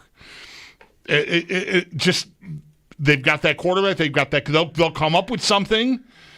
Like last year, it was all this quick passing that the Bills just did not seem ready for at all in the playoff game. The ball was just out of Mahomes' hands, and it was just, that was it. They just got off, and they never really stopped. So I'd be worried about that. Like, however it looks all year does not mean it'll look that way, that they'll play that way when it really matters. No, that's right. 803-0550. Fun to see. I just noticed a new bet on the board today. Oh. Wow. Caleb Williams benched in 2025. Weird time to have that after yesterday. Was yesterday not his? Maybe that's why the conversation happened. Maybe it is. It's like, here he is, a rival. Also known as Dallas. Right. Who Russell Wilson threw for almost 400 yards against. Way more. 450 it was, whatever. Yeah. Yep. Thank you. Yeah. Caleb Williams benched this year. Jeremy, yes. Joe, no. Half a unit. Jeremy, I mean, this is a compliment. He can be contrarian. So can Joe. Can't we all? But yes. Yeah. That's on brand there a little bit. Does he get benched this year? Had a few hours yesterday in the late window with my guys at Ship Chasing, the Shipcast. We did a long podcast. They do it every Sunday. And I was not here, so I was able to join them. And Davis Maddox said, here's a take from me, and he loves a take. I think Caleb Williams is good. Doesn't really seem that controversial. No. But, you'll get resistance to that. Mm-hmm. Like a couple of weeks ago, you would have gotten a lot of it, or last week. Tyler Dunn's article, then that opener against the Vikings, and other than the first drive, it was really messy. Then they go out and lose by 31 last week. Yesterday, a lot better. They're doing one thing that's different about Chicago, I think very different, is that first drive. When last year they averaged 10 yards per game on their first possession. But against Minnesota, I don't know about Detroit, yesterday, that's a coaching thing, I think, which is another thing that's so weird about Kansas City. Where's that? Where's that advantage? Where's 7-0? Yeah. From Kansas City. But anyway, the Bears are humming in the beginning of games on offense, which makes you think that coach who came in with a big reputation is delivering on that. And maybe, I don't know what the relationship is like, but maybe getting there with Williams. Beautiful pass to Burden on the flea flicker, who also, he does a great job staying in bounds there. I think it would have been easy, such a long route to just sort of take it out of bounds there, but he's able to turn quick enough and then score from like the 20 or so that was. That's it was a great play. job getting that off. Like that lateral back from Swift, it was Swift, right? I think to so. Williams was one of the most awkward looking flea flicker laterals you'll ever see. Like, it just took forever for the ball to get to Williams. I think he put a little more air under it than he meant to, but still, he delivered. The ball to Odunze that preceded that was, I thought, very similar to the Allen throw to Palmer from week 1. Like, same sort of, like, similar looking route and just over the DB's head, but not entirely a rainbow, like just enough on a line. Really impressive throw. Was that a touchdown? Yes. Okay, yeah. Well, we'll have to be watching this bet. See what happens there. Yeah. No point in putting will Russell Wilson be benched bet up on the board. I think he's done. Because that, I think, is probably going to happen this week. I do too. That's what it sounds like. Jackson Dart. Against the Chargers, by the way. Chargers at Giants this week. Indianapolis at the Rams. I want to talk more about them today. They are 3-0. They've got 1 punt, no turnovers. Incredible for this to happen to the Colts so early in the season. So smooth. At the Rams this week. Rams are favored. 3.5 maybe at home against Indianapolis. So if you want to believe in the Colts, you've got an interesting spot here to do it, because the Rams are good, but they're not, going to, well, they almost beat Philadelphia. Maybe I shouldn't have used the Eagles. Right. But maybe they're great. I don't know. Right. At the Rams. Colts go at the Rams, Raiders and Cardinals at home at the Chargers, back in that same stadium. So the next 2 road games, 3 weeks apart, are both in L.A. Then it's the Titans again, the Steelers, the Falcons. If they're able to win their games in L.A., they'll be an underdog, I think, probably in both. Unless things change with the Chargers between now and a month. They'll be in the conversation, Yep. Like, if that division is so bad, that's only the 2 Titan games. They won't play Houston until November 30th. And then Jacksonville until December 7th. Their season ends Houston, Jacksonville, Seattle, San Francisco, Jacksonville, Houston. So they only have the 2 Titans games in their division until late. And if the division is bad, and the Titans aren't good at all, they get out to like a 9-1 or something like that, 8-2, 9-1, then we'll still have to consider that. And they don't play the Bills. So you could have like conference record, common opponents, all that stuff, if the Bills make it that far with approximately the same record or even better. 803-0550. Who's for real? Who's not? Mike Schopp and the Bulldog here for your calls. This is WGR.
Yeah, we got to wait a little while, I guess. It's down the list. Maybe if he didn't make the last one. Yeah, maybe. Yeah. I think he likes that left hash mark a lot. All the extra points. And he has this odd shape to his kicks where it looks like it's going right and it comes in. Or am I doing that even backwards? Left and then, yeah. Because usually, you see the kicker, like the best kickers draw the ball in and then right down the middle. Yeah. He's got more of like a fade on his kicks. And that, I had the thought, that means nothing, but when he lined up for the first field goal, like, oh, he's right down the middle. Uh-oh. I still struggle mightily with draw and fade. It's sort of like starboard and port for me on a boat. Like, what? Anyway, so I'm not sure which is which. I hit the ball and like, was that good? Was that a draw? What did I do? Really? Anyway, yeah. I'm exaggerating for such an experienced golfer. I do get confused. One more confirming prior pick. Come on with the Colts. Right. I mean, right. I'm not looking for confirmation. I'm just telling you, come on with the Colts. The Titans hosting the Colts, getting 4.5. This is crash down to earth Indianapolis Colts Daniel Jones week. I feel it in my bones. I didn't think they were going to be good, and I think Daniel Jones has been a punchline. So I'm ignoring the fact that he's been excellent, and they haven't punted into. I predict they will punt. I'd love if they just went for it. Maybe on fourth. It's like, we're not punting this year. We're not punting anymore. We don't even have a punter. So I'm going to take 4.5 points with Cam Ward and the Titans. I mean, I don't know why anyone would listen to me, but that's my pick. And I'm going to go against our buddy Sam.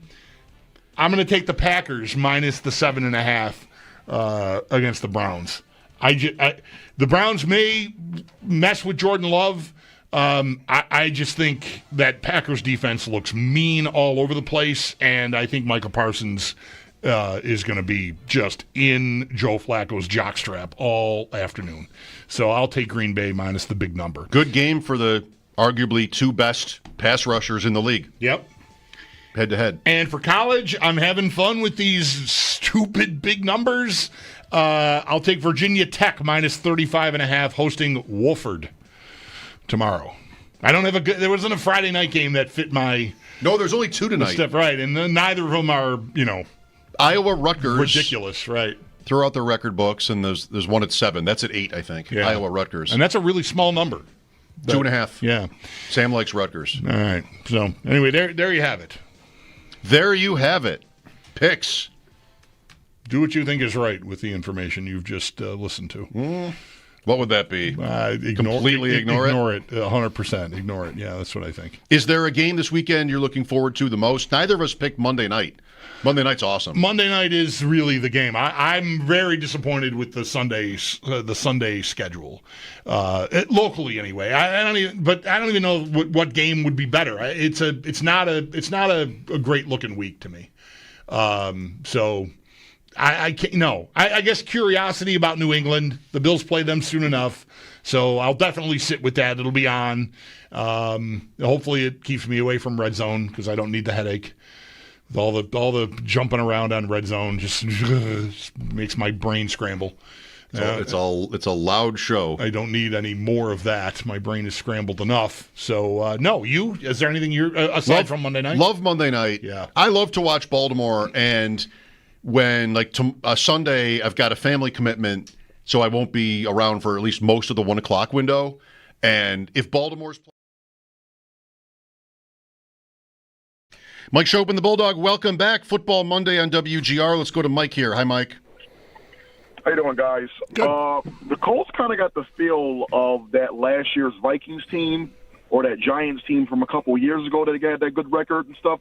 So, I don't know if they think they're serious or not, but they just kind of got that feel, maybe get double-digit wins, win the division, and probably flame out in the first playoff game or the second round. Okay. The Giants team had this same quarterback, too. Yep.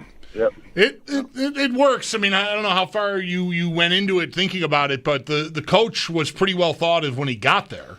Shane Steichen. The Anthony Richardson thing has kind of derailed it, but... Kevin O'Connell, Sam Darnold, Daniel Jones, Shane Steichen, that works. And yeah, I mean they're going to be a team because we didn't expect them to be good. Even Daniel Jones is more of a punchline than Sam Darnold, I think. through his career. Or maybe they're exactly the same enough. I don't know. It doesn't have to be that much to differentiate them.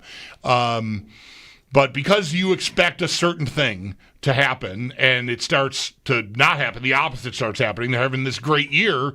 We're going to be doubting it all year. To the point where I doubted Minnesota right to the end, and it took until the playoffs for it to be validated. But they did look. Darnold especially looked lousy to end the regular season, and then was very meek in the playoff loss. Maybe the same fate awaits Daniel Jones and the Colts, but the comparison works for me. Thanks, Mike. I played against Richardson in fantasy yesterday. Really? Not everybody cares about it that much. $300 doesn't go as far as it used to. It isn't what it used to be, I guess. I don't know. Right. Wow. But guy has Tua on his bench and started Richardson. That could only be one thing. I haven't touched my lineup all year. I haven't looked at it since I drafted. I forgot I drafted this team. I forgot. Maybe the guy died or something. That'd be bad. But he started Anthony Richardson and Roshan Johnson for the Bears, who did give him 3 points because he had 2 tackles. I didn't pay close enough attention to this game to notice how Roshan Johnson had 2 tackles. Special teams, not turnovers, like a fumble or something. Did he even play on offense in this game? I mean, he's probably playing special teams. I mean, you want to play against these guys, but you also want them to care enough to, put a lineup in. It's not fair to the other teams. It's like a free win, We've got a stake tonight. All right, let's hear it. We're down 12. We've got Gibbs, and we're going against the Detroit kicker. Bates, who always makes me think of Downton Abbey when I hear the name Bates. All right. So who are you playing? Me? I think it's Sneaky Joe's team. Sneaky Joe. I think. Oh, throw out the record books. Internal. Can you tell I have not been interdivision. Staring at this stuff all like I didn't look. I never really looked yesterday during the day. That's what you want us to believe. I just didn't. I was like, oh yeah, the fantasy team. Yeah, what do we got? Oh, so I don't know. Gibbs versus Bates. Gibbs versus Bates. We got 12. We had 12 points to make up. That feels close. Yeah. Gibbs could give you. I mean, he can do better than this, but like 20 is a projectable number for Gibbs, and Bates would then be like you're down 12. Yeah. So you need like less than 8. Right. That's maybe asking a little bit from Bates. Right, because he's going to get the kick on these Gibbs touchdowns should they come. Yeah. So unless you get Baltimore way out, 21-0, you get Baltimore way out, then I think you can still get there with Gibbs and have Dan Campbell go for 2 all night and not go for field goals. Right. Right. You could win anyway. That's a I script. think you could win traditionally, but that way, I like you in that situation. Oh my gosh, Gibbs and Laporta and Flowers and Jackson, like they're all over my spreadsheet, as you would say, mockingly. That's what I would say. St. Brown. Yes. I'm usually playing against St. Brown. What about Andrews quickly? I mean, what, 1 catch in each of the first 2 games? That's Something it. like that? Yeah, it hasn't been anything, right? The Bills game and then week 2? Yeah. I wonder if Andrews comes off the mat. Likely is still not healthy for the Ravens. Could be a great game. I mean, 2 great teams here in the Lions and Ravens tonight. I could use a great game. I would like last night kind of bummed me out. The Bears Cowboy game was kind of one-sided. It was a lot of fireworks, you had some big plays there, but there was not a lot of, despite all the blocked field goal activity at the end of the 1 o'clock window especially, I didn't get a lot of juice out of yesterday. It's sort of like just games went by, like, oh, okay, There were dramatic endings, I grant you, but I could use 2 teams that look to be or thought to be contenders to really get in the middle of the ring and just start throwing. I get that. Yeah, the last 2 Sunday night games, 22-9 last night, and what was Atlanta, Minnesota? 20-6, 22-6, something like that. Almost the same score. Yeah. Not great. Mike Schopp and the Bulldog here at 803-0550, talking about the Chiefs through 3 weeks, Ravens tonight. We'll get to the Saints, I guess. We have to talk about the Saints. There is going to be a game against the Saints. They're coming. An awful week 3 for New Orleans in Seattle. Back after the update. We'll look for your calls again next at 803-0550. This is WGR.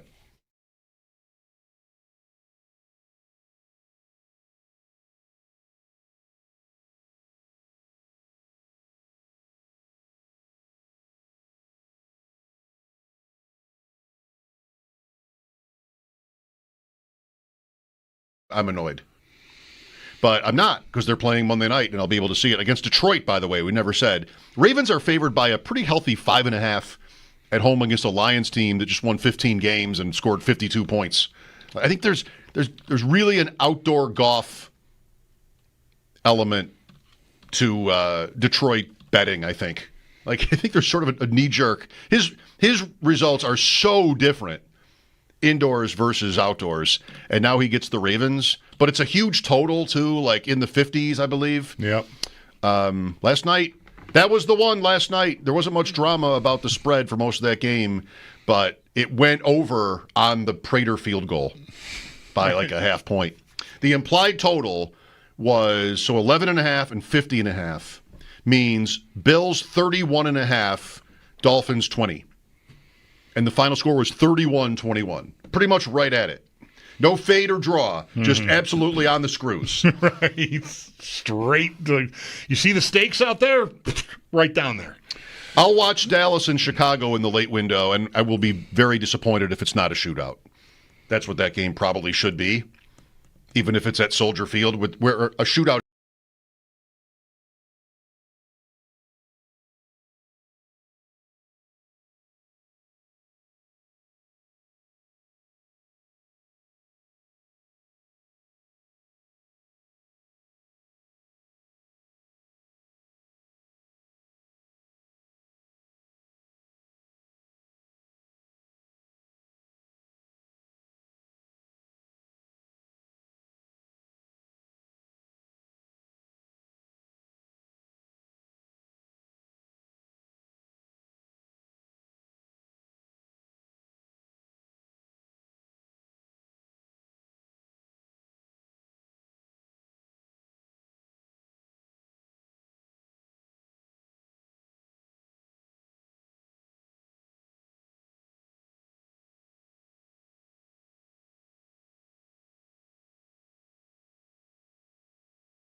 Buffalo Sabres preseason gets underway this evening at Columbus. Puck drop at 7. Pregame right here on WGR. We'll get underway in just about an hour at 6 o'clock. Alexander Georgiev gets the start between the posts. He's expected to go 2 periods tonight, while Devin Levi will get the third. And then for more on what to expect from this preseason, our own Paul Hamilton has you covered up at our website, WGR550.com. Week 3 in the NFL is going to wrap up tonight with Baltimore hosting Detroit. Kickoff's at 8:15. That game can be heard over on our sister station, the Bet 1520. And 3 players are out tonight for Baltimore. Defensive tackle Nnamdi Matabuka, tight end Isaiah Likely, and fullback Patrick Ricard. While for the Lions, just 1 player is out tonight, edge rusher Marcus Davenport. But on Davenport, the Lions are placing him on IR, and he will miss at least the next 4 games. And then in baseball, the Blue Jays did clinch a playoff spot over the weekend. They currently do hold a 2-game lead over the Yankees for the AL East. And the Yankees, along with the Red Sox, do currently also hold playoff spots with 6 games remaining. The same cannot be said for the Mets, who fell out of a playoff spot for the first time since April 5th over the weekend. And the Cincinnati Reds, who passed the Mets for that final wildcard spot, do hold the tiebreaker. Mets also have 6 games remaining as well. That's your Paddock Chevrolet Sports Update. Paddock Chevrolet celebrating 90 years of being your hometown dealership. I'm Zach Jones for WGR Sports Radio 550.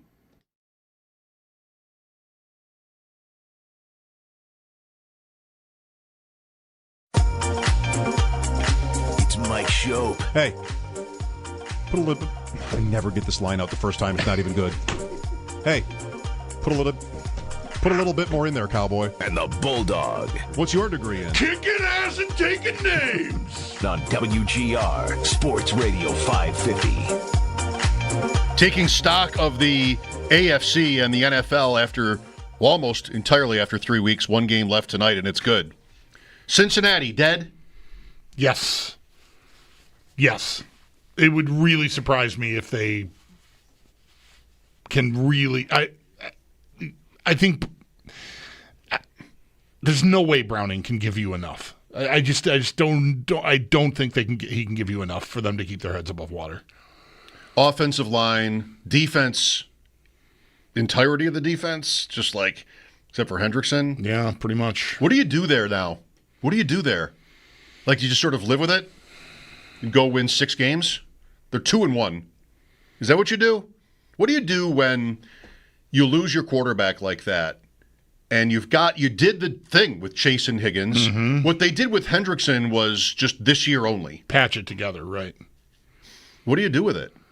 Boy, I wonder, given how unpleasant the relationship seems to have been between Hendrickson and the team, whether you go into the trade market and think about, because if they only locked it up they didn't extend him, they just added some money, right? Yes, they gave him a raise. So 1 year. He's oldish. I don't know if if you can get a number 1 pick for him, I think you got to look into that. Because you might be bracing for more of the same next offseason. I think you have to do it. He's at an age where you should be part of the reason they probably weren't eager to do a multi-year TJ Watt, Micah Parsons extension with him is they're worried about the cliff. So I think you try to get a 1 for him now is what you do. Maybe that's the biggest. That really might be the only significant move they have to make. And the fact that Burrow's out and they're not really in a go-for-it position opens that door for you to do it and get a premium asset for him. Broncos, Lions, Packers, their next 3. Play the Ravens twice. They'll come here.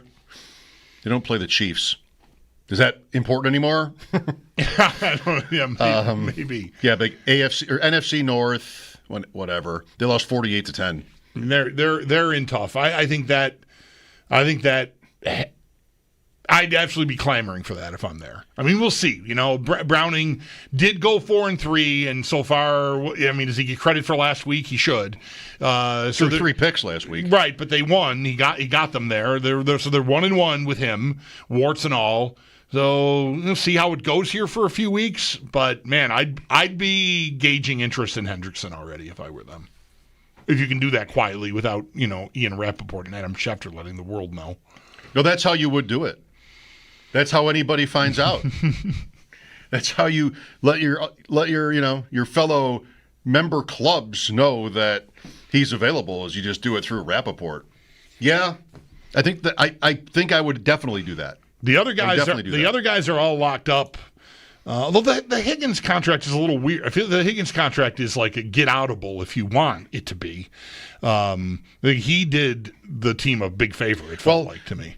Maybe that's a different, dilemma, because that was like you're building your foundation. You did what people thought you wouldn't or couldn't do, which is keep them together. Right. And Burrow will come back, even maybe this year, and Chase is still young. So are you committed to that or aren't you? Like, if you got an offer for T. Higgins, you might want to take it. If it worked out, the money works out. You might want to take it, but it is a little bit quick. Right. From what you want, like your plan. We decided this was the plan. Yes. Right. Yeah. So, but what's the point of having him this year?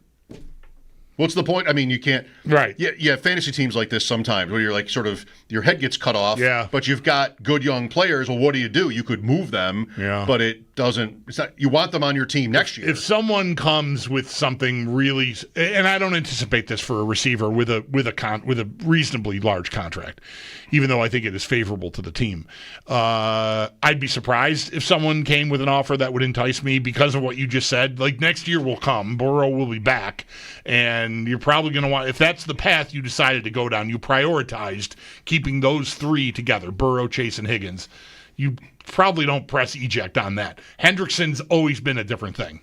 He's been over there the whole time. It was uncomfortable and adversarial, it seems, every step of the way. So I think you get a nice offer for him from a contending team, even though it means that'll be a low first-round pick. I think you got to do it. I wonder, you could put this in betting terms, but I'm not sure I would know how to do it, like what the number should be.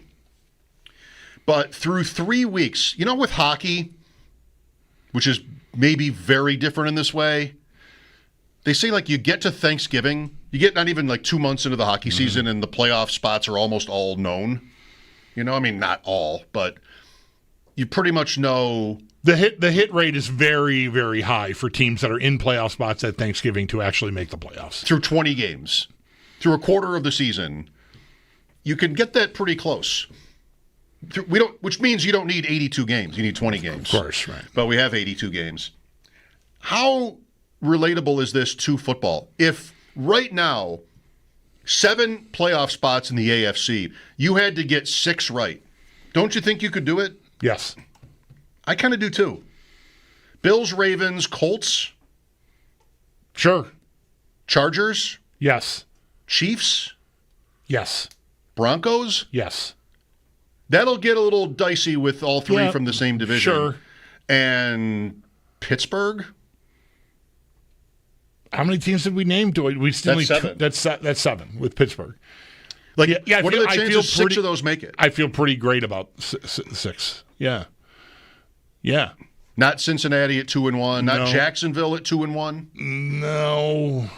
Denver's 1-2. Kansas City's 1-2. Houston's 0-3. Houston's 0-3. AFC East second best is 1-2. New England. Dolphins and Jets are winless. Jets have had a couple tough losses, but still. Yeah, I feel like 6 of those 7, like Pittsburgh, Jacksonville, New England, Raiders, even if you want, maybe like vying for that 7th spot. I think the other 6 are going to be hard to beat. Indy's off to such a great lead, and the division doesn't look great. So, and you rattled off their schedule. It's not daunting. Not bad. If they're, they don't have to be the powerhouse team in the conference or anything to still have an 11-win season and win that division, maybe even cruising. And that I still might bet on that. I might even, I don't know what. Do they leave over-unders up as the season goes on? Like, can you still do that? I think so. Like, I wonder what Indy's number is right now, as I feel like 11 might be their cap. Just cause I'm just deciding that. just because they're not that great. They're not going to beat everybody, right? They're not going to go undefeated. They're not going to. I don't think they're going to win 13 games. So bumps will come, but they're in great shape. Obviously, with the 3 wins already in their pocket. Did the caller earlier mention last year's Vikings as a comp? Yes. I mean, that team won 14? Right. 13 or 14. They went to week 18 with the Lions. I think 13 because they lost to the Lions that last game. Okay. They were 13-3, and the Lions were 14-2 going into that game, and Detroit won. And then Minnesota went to L.A. in the wild card round and lost pretty badly. I get that. I could see that totally happening for Indianapolis. Because what's different? They won 14. I'm sorry. Detroit was 15-2. They were 14-3. So they went into that game. Each of those teams was 14-2 going into that game. Yep. What's the difference between that Vikings team and these Colts? I mean, you want to see them first, right? But the Colts so far are kind of like first in everything on offense this year. Efficiency. Jonathan Taylor leads the league in rushing. No turnovers, 1 punt in 3 games. Like, nobody's ever done this. And the schedule is favorable. Minnesota had Sam Darnold, who was pretty much Daniel Jones before the season. That works. I think the coach works as a comparison. What they don't have is Brian Flores in that defense. Okay. Honestly, I don't even know if I can tell you one defender on the Colts team right now. Buckner. He's still there? Okay, great. Brenson Buckner. Kenny Moore, who might have had a touchdown yesterday, is hurt, though. He's hurt, right. So, like, Minnesota had quarterbacks seeing ghosts. Like, Brian Flores did a great job. That roster was stacked with talent on both sides of the ball. They also had Justin Jefferson. The Colts do not have a comp to that. Who does? Jamar Chase might be the. So that's right. But offensively, I think it works well enough. The defense is where I would question it. When you got to get in the ring with, but they really don't in the regular season, and that again was part of the caller's point. They can get to the playoffs and be faced with somebody that might be able to really play, and that's where the bubble bursts. So we'll see. But the defense is the big thing that differentiates them from Minnesota last year, I'd say. But the Vikings had to deal with Detroit and Green Bay, both playoff teams, and the Bears weren't good. I can't even include them. But they had maybe a tougher road. Yeah. And they still got to 14 wins. The Colts have a chance, I think, to be the 21 Titans, which was the team that got the 1 before 13 seconds. Titans, and they lost to Cincinnati, and the Bills lose in Kansas City the next day. And it's Bengals who go through to the Super Bowl that year. That's that year. The Titans were just good. Right? Ryan Tannehill, Derrick Henry. Yep. Vrabel. They went 12-5, and that was good enough for the 1. Right now, with the Bills' start and their schedule, what would you put the Bills over-under at? 12.5? Yeah. Higher than you take the over? I feel like with the schedule they've got, assuming health, because you have to assume that with anything like this where you're projecting through another 14 games. I feel like it would be disappointing if they didn't win at least 13 games off to the start with the schedule they've got. Ooh. Anybody want to comment on that? I mean, getting that Baltimore win to start gets you to undefeated at the bye, right? And then it's Carolina before Kansas City comes in here. Mm-hmm. Consider what kind of state Kansas City is in. We'll see what they look like in a month and a half or whatever when we get there. But that you've handled that team in the regular season when they looked way better than this. So the schedule really lines up for you. It sure does. Houston is down. If you ranked the road games, the Bills' road games this year, as in degree of difficulty, at Houston would be up there. Now it looks that's the lowest scoring team in the NFL. I would have said the same thing about Atlanta, and I don't know what is happening there, but my man crush on Michael Penix Jr. is taking on water. They took him out. They just yesterday. Can't get anything going. I mean, they got shut out. Shut out at Carolina. Right. I mean, you should be relegated if that happens to you. I mean, I looked at some of the box and the play-by-play, and there's turnovers in there. There's a couple of picks for Penix and 2 missed field goals. In your own territory kind of stuff, because a couple of the Carolina touchdown drives are short. So it just sloppy, but holy cow, 30-0. Like I thought that was the hardest game within this first stretch of the season before the Chief game, after the Baltimore game, and now it just looks like a game. What's the hardest road game they have? They have 7 more. Falcons, At Pittsburgh, Panthers, Dolphins, Texans, Steelers, Patriots, Browns. The Browns D is going to make them work. The Browns D is going to make them work. Is that where we're at? The Week 16 Browns game is now to be circled against Dylan Gabriel, probably. Right. Come on, right? They could win them all. The Bengals are dead. The Chiefs look terrible for the second year in a row.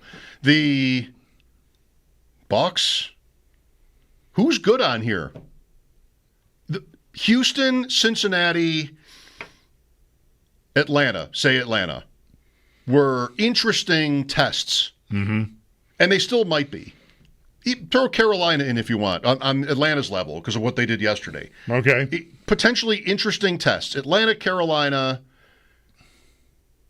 Houston, and Cincinnati at home. I mean, nobody wants to say this, right? Does anybody want to have the conversation? One day in the summer, when I got a little tipsy, we were talking about the Bills. If the Bills were 16-0 going into their last ever regular season game at the stadium, would they play their guys? Right. I think that was my favorite thought experiment of the entire summer. Favorite summer hypothetical, right? Favorite summer hypothetical, for short, was if they got to Week 18 undefeated, would they play their guys? Imagine going out in that stadium with an undefeated season. I'm telling you, the schedule looked, so soft, and it looks softer than it did. It's gotten softer. It's gotten softer. It has gotten softer. Atlanta being presumably down, and Cincinnati losing Burrow are the two biggest factors in that. Because the Chiefs don't really look that different than they did last year. No, right. Maybe New England off to the start they're off to softens that up a little bit because, we thinking about them, maybe we're going to be hearing their footsteps, and that's taken a bit of a hit. I mean, turned the ball over 5 times yesterday. They should never have lost that game, and maybe they're still pretty good. Or that's still. Maybe they're actually pretty good, but turnovers are killing them. I don't know if they had turnovers in Week 1, but they lost Week 1 also. They're not there yet. No. Carolina at New England this week. Then the Patriots are here. Then the Patriots are at the Saints and the Titans. There still could be a season there. Yeah. Then the Browns and the Falcons. I'm conveniently ignoring one team. Philadelphia. Mm-hmm. I've conveniently left them out. Week 17. But my take on that game when the schedule came out was I don't like the schedule of that game so late for the game's sake because one or both teams might have clinched. And they're both 3-0 so far. Reasonable to get to Week 17. I mean, it happens. It's not Week 18, but it happens. And Dallas doesn't look ready to challenge Philadelphia. Washington has got Daniels injured, and it's been rocky to start the year. So they might have a smoother ride than we were anticipating. It looks like that now. We'll see if it changes in another month or so. But for now, the NFC East looks like the Eagles are in command. I mean, what would you give to have that conversation on like New Year's? The Bills are 16-0. It's still all about the playoffs. They have really done nothing yet that's any different or that meaningful. It's been a great season. All these highlights are 16-0, best record in franchise history easily. The Jets in Week 17, and the Jets even maybe have something to play for. They hate you, so they're going to try no matter what. And Sean McDermott has that.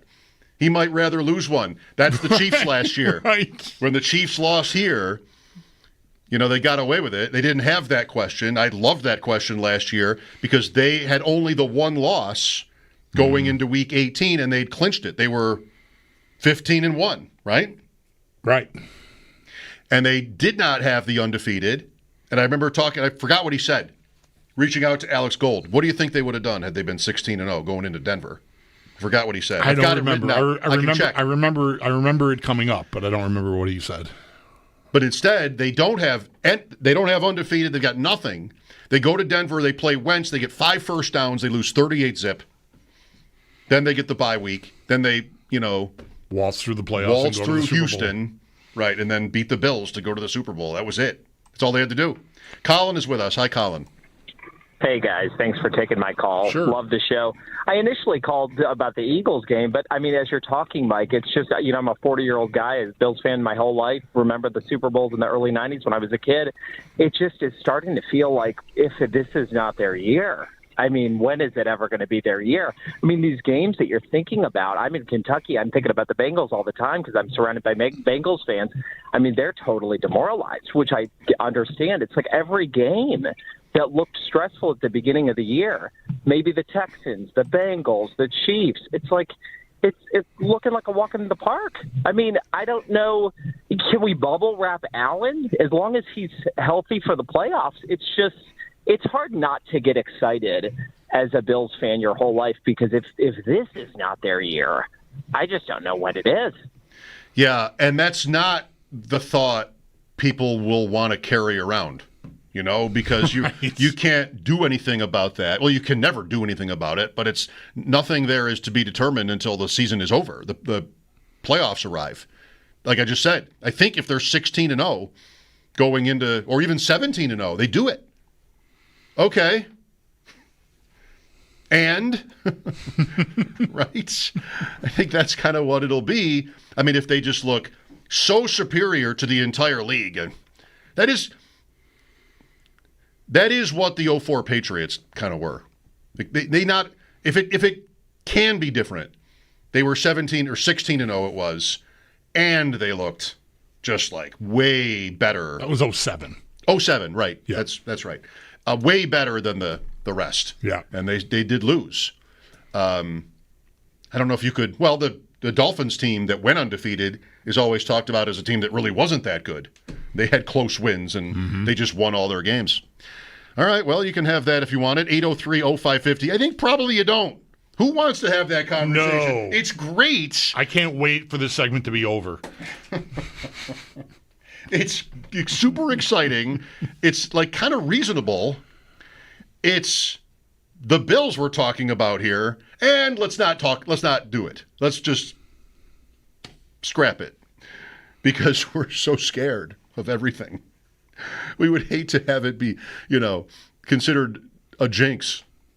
803-0550, Mike Schopp and the Bulldog. It's New Orleans this week. The Bills are favored by 15.5. 1 o'clock Sunday here on WGR.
Sabres pregame coming up in just about a half hour at 6 as the Sabres preseason will get underway tonight at Columbus. Alexander Georgiev is going to get the start between the posts. He is expected to go 2 periods, while Devin Levi will get the third. Tomorrow night, also against Columbus, Alex Lyon is expected to get 2 periods. Devin Levi again will get the third. And then for more on what to expect this preseason, Paul Hamilton has you covered up at our website, WGR550.com. And do stay tuned. Paul will join the show right at the start of pregame at 6 to get you ready for tonight.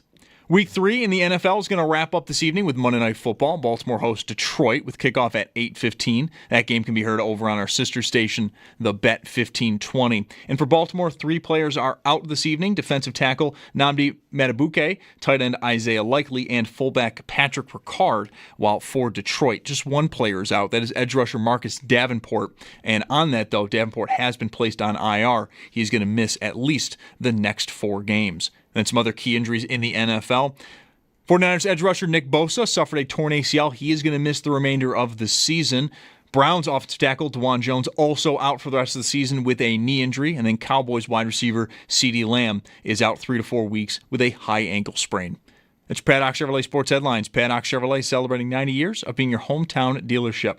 I'm Zach Jones for WGR Sports Radio 550.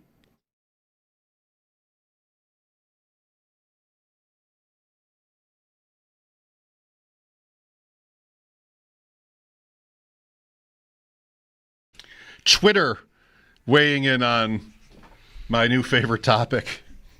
I'm so down the hypothetical road now. I'm listening to the update thinking, I don't know, if Georgiev shuts him out through 2 periods, maybe I just leave him in. Try to set a tone. I do not want to.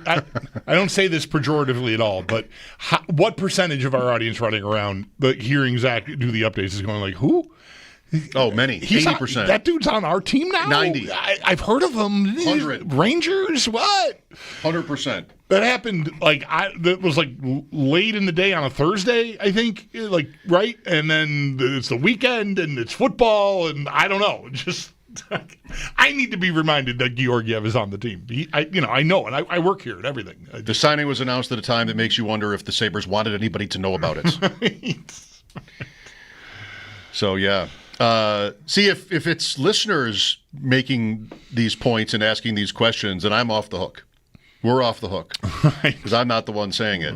Right. Bram writes, what if the Bills and Eagles are both 15-0 and have clinched going into Week 17? Would both teams pack it in? Would they try to win? What would that look like? Both teams would be smart to pack it in, is what I would say. Trubisky time?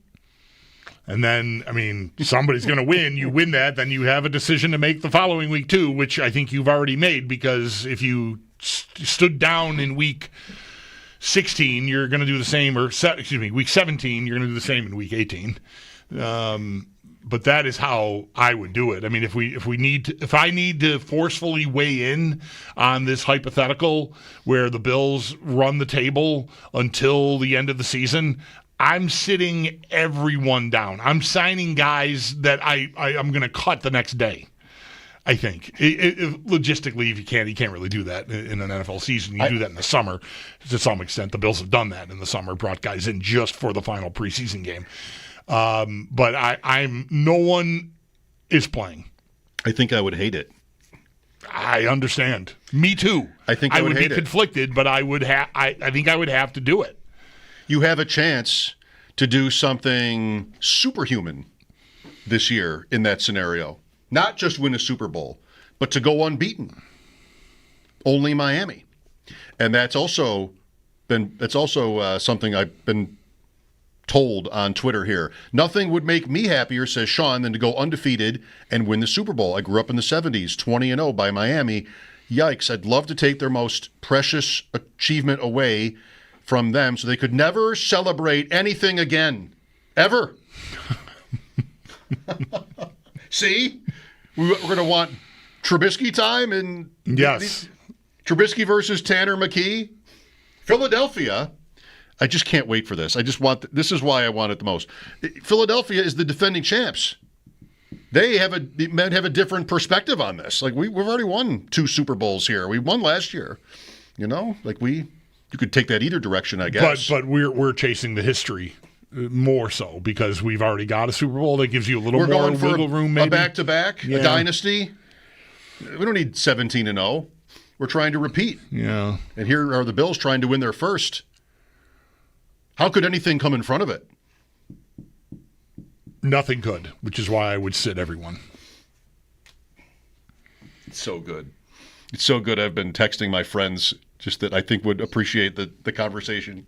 This is fun and reasonable and also awful. The most unreasonable thing about it is that it's coming after week 3 of the NFL season. That is the only thing about it that's unreasonable. Except we did do it before the season even started. That's right. Beat the Ravens, and then what? When did they lose? We do everything.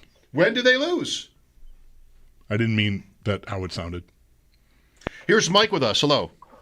Hey guys, how you doing? Fantastic, Mike. Thanks for calling. Oh, thank you again, as usual. All right, I'm going to tell you a few things. Oh boy. Number 1, KC does not make the playoffs. Number 2, Baltimore does not make the playoffs because both of those players that are top dogs are going to get hurt. I can see it happening. What is the point of predicting that? Well, I'm just telling you, I can see it because the way that Lamar Jackson runs out of the pocket. You cannot take this absolutely insanely cool conversation we were having about 17-0 and turn it into, hey guys, I love your show. By the way, Lamar Jackson's going to get hurt this year. You cannot do this. If you like this show, how could you have so little respect for it? Well, that's my next spot was going to be that the Bills, if they were 1 game away from being undefeated throughout the whole year, I would basically start some of my players to try to get that history. I would definitely not start Josh Allen. Okay. Definitely not. Thanks. He'll be healthy though. Right, because you didn't have he'll be healthy because you didn't have a dream about him or something. Oh, I want him to stay. I want him to stay healthy. No, you do right, and you want the other guys to get hurt. We got you. I'm not saying I want him to get hurt. You so want them to get hurt because as soon as it happens, you're calling us back. Well, if it does happen, I will call you back. Yeah, great. And it'll mean as little to me then as it does now. Like, how can anybody predict an injury for anybody else? Not only are you doing that, you seem to think it's logical and you want it to happen. Mike, enough is enough. You always get into arguments with me. Well, why would that be? You think I get into arguments with everybody? I mean, why would that be? This is just nonsense. Why? How about listening to me once in a while? I heard every word.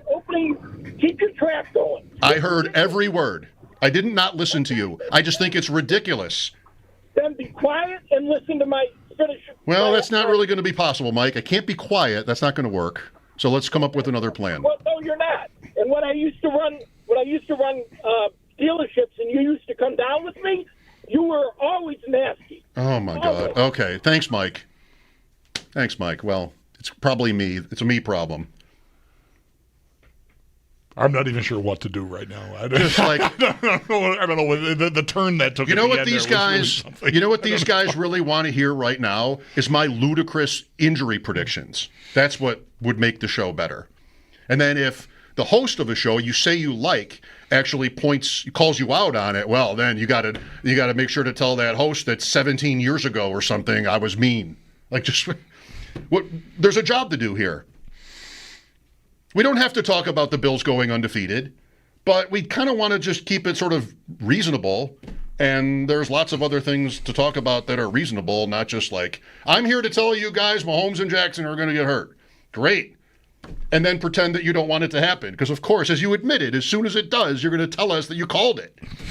Just like maybe 5 or 10 other nonsense predictions you've called us with in the past that you might remember and I don't. Yeah. That make you think like that I have a history of just sort of arguing with you, which happens when one person is kind of sort of reasonable and another isn't. That's what happens in life. Like when Bulldog was the vanilla ice cream nonsense. I had to call him out on it. You can't just sort of expect people to agree with you no matter what it is you say. What kind of life is that? Always with the vanilla ice cream. I mean, always with the vanilla. The delicious, you say crazy things. Delicious French vanilla ice cream. I'm glad you have car dealerships. You say crazy things, publicly. Somebody should step in. There's nothing worse than listening to a radio show where the person in this chair does not step in. There's nothing worse. Because then why are you here? There's just nothing more annoying than that as a listener. We're actually working for the listeners, not the callers. This guy thinks the show is better if he calls in and predicts Lamar Jackson getting hurt. He has no interest in our success. He's actually, without knowing it, kind of trying to ruin the show by doing that. Saying different, but that's actually what he's doing. You know what these guys need right now to disrupt this super interesting hypothetical that would be just mind-blowingly great? Me. That's what they need. They need me to call in and stomp on it. That's what they need. Anyway, what else? What else? Break the what else? Break the pain somehow. Give me that shot that they give you when you have sciatica. Yeah. Just break the pain thing so that I can just sort of come back. The Sabres have a tough guy on their team now. Great. Did you know that? I did not know that. I was listening. That should do it. To we'll have time to get into this with Paul, but whatever. We need something. Owen and I were listening to Lindy Ruff's training camp introductory news conference. I don't think it was live. Owen was home from work and just had it on his phone like he often does in the kitchen while we were both in there, just whatever, making something to eat. And so we're listening to Lindy talking, and he makes a point that you'll hear a lot this year about being harder to play against and tougher and whatever, better defensively. And how do you think you're going to do that? Well, additions like, I think he lists off a couple guys, and then he says this guy's name, Geertsen. He says that name. And Owen and I look at each other. Is that the name, by the way? I don't have the roster open in front of me, and I'm Sounds just getting familiar with this guy being on the team. Anyway, he says that name and keeps going. And Owen and I exchange a glance. I'm like, who's that? Who is that? And we're like, I'm not sure I know. Owen says, maybe it's the new strength coach. Like they're really excited about having I'm like, I never thought about it again. And then, how many days later, I'm reading something about the season, previewing the season, looking forward, camp getting going. And I see this comment from Lindy about this guy who he had in New Jersey a couple of years ago when he was there, and they signed him this summer. I remember it now. I just assumed it was a Rochester guy. But Lindy told the guy, if you can skate, you will play. And the guy has shown up here in camp and is like beating Jacob Bryson in skating drills. Whatever you want to think about Jacob Bryson, skating is like the only reason he's still in the NHL. Like borderline even. He's a very good skater. So they've got, and he had like 350 minutes in penalties the last 2 years in the AHL. They've got they signed a tough guy, and he's playing tonight, and I think he's going to be on the team. Yeah, which is not something I saw coming. This is how to do it. Just sort of, you've tried everything else. You've analytics. Right. You've tried it all. Long-term contracts for tens of millions of dollars for 21-year-olds. Like, you've tried it all. Mm-hmm. Let's just goon it up. Let's see if that works. It is Geertsen. Geertsen. Do you have a jersey yet? No, you don't have a jersey I yet? do not. Is it safe to get one? You're saying it's maybe safe I think to he's get going to be on the team, is what I would predict now. Unless, what was the caller's name? Mike wants to call us and tell us the guy's going to get hurt. No, well, if he's a Sabre, he would never say that. It's just other. I thought I'd bring it all home. That's for other teams. Bring it all right back. Yeah, so I'm glad you did. The pregame for Sabres Blue Jackets, the preseason opener, is coming up at 6. Mike Schopp and the Bulldog here, WGR.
Ravens, and then what? When do they lose? We do everything.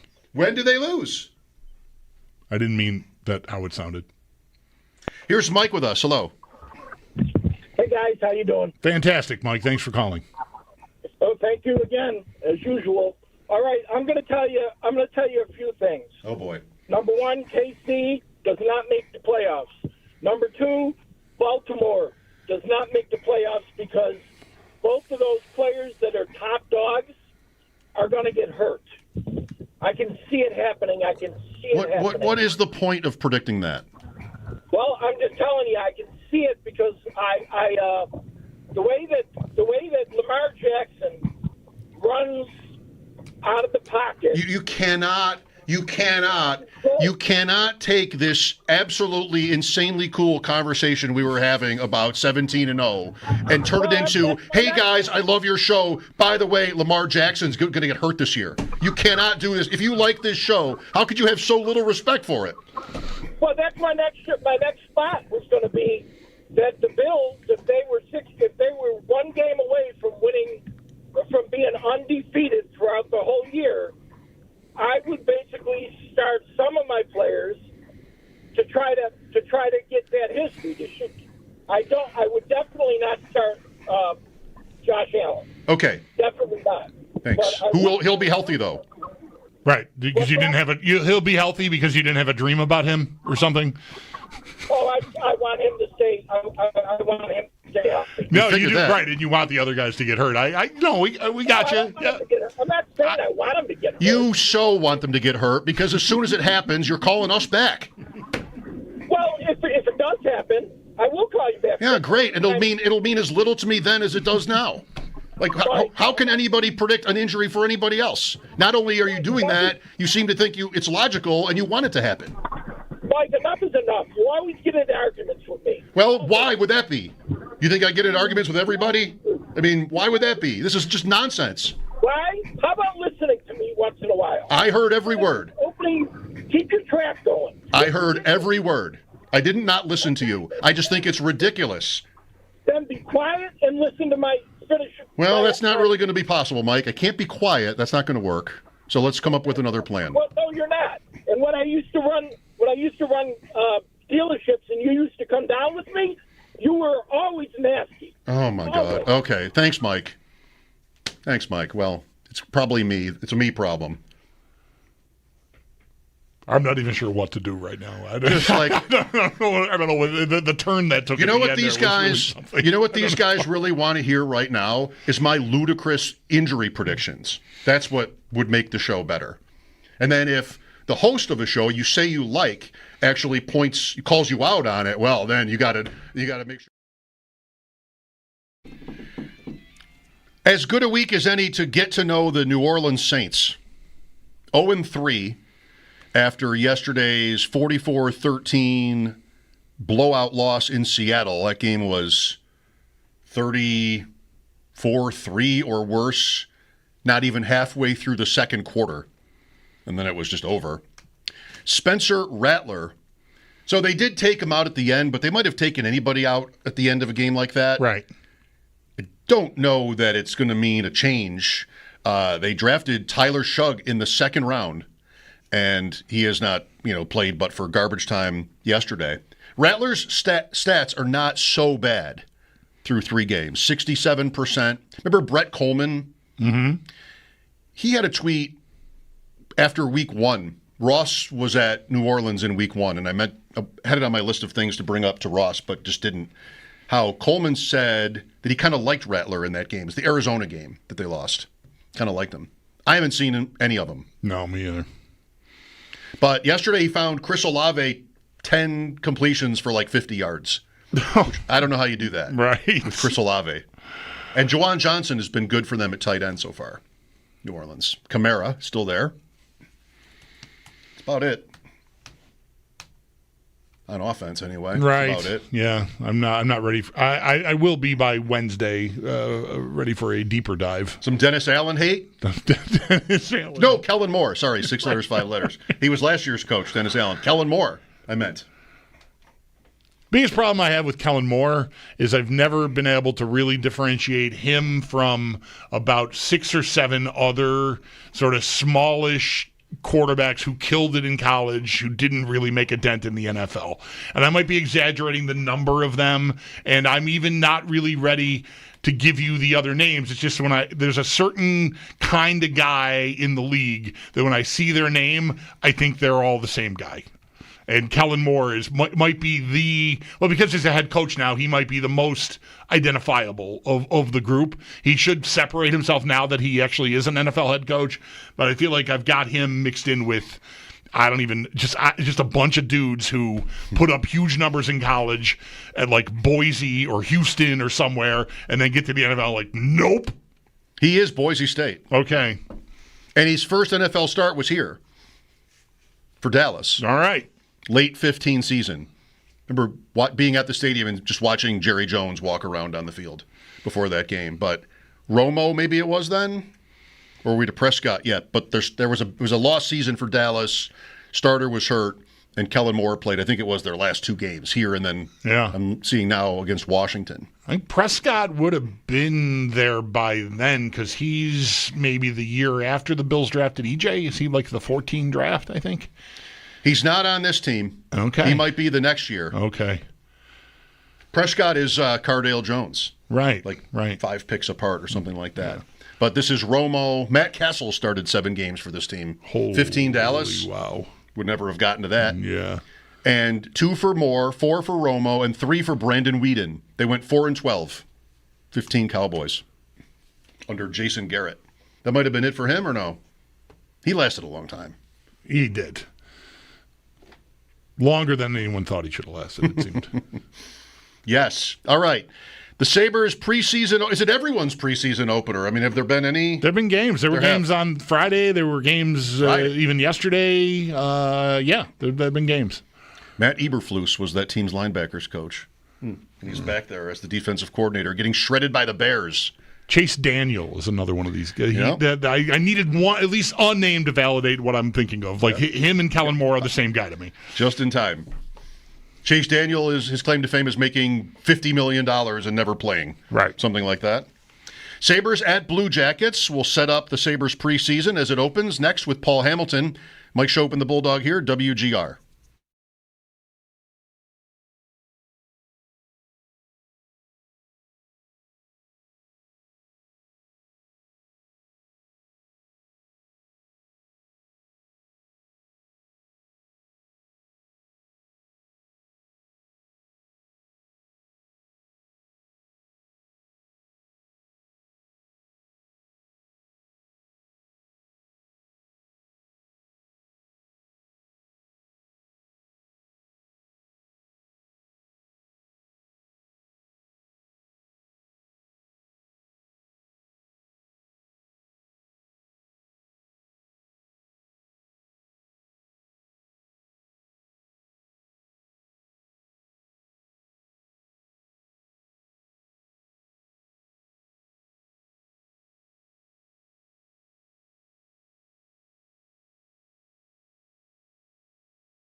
Preseason gets underway this evening at Columbus. Puck drop in an hour at 7 p.m. pregame right here on WGR. We'll get underway next. Paul Hamilton will join the show to get us ready for tonight's preseason opener. In net for the Sabres, it is going to be Alexander Georgiev. He is expected to go 2 periods, while Devin Levi will get the third. Over in the NFL, Week 3 is going to wrap up this evening with Baltimore hosting Detroit. Kickoff at 8:15. You can listen to that game over on our sister station, The Bet 1520. 3 players are out for the Ravens. Defensive tackle Nnamdi Matabuka, tight end Isaiah Likely, and fullback Patrick Ricard. While for the Lions, just 1 player is out, edge rusher Marcus Davenport. But Davenport is being placed on IR. He's going to miss at least the next 4 games. And then some other key injuries around the league. 49ers edge rusher Nick Bosa suffered a torn ACL. He's going to miss the remainder of the season. Also out with a knee injury for the rest of the year, Browns offensive tackle DeJuan Jones, and then Cowboys wide receiver CeeDee Lamb. He suffered a high ankle sprain. He's going to be out 3 to 4 weeks. While in baseball, the regular season is beginning to wrap up. Just about 6 games left for most teams. The Blue Jays have clinched a playoff spot over the weekend. They currently hold a 2-game lead over the Yankees for the AL East. Both the Yankees and Red Sox, though, do currently sit in playoff spots, again with 6 games remaining, but the same cannot be said for the Mets. They fell out of the playoff spot for the first time since April 5th, and the Cincinnati Reds, who passed the Mets for that final wild card spot, do hold the tiebreaker. That's your Paddock Chevrolet Sports Update. Paddock Chevrolet celebrating 90 years of being your hometown dealership. I'm Zach Jones for WGR Sports Radio 550.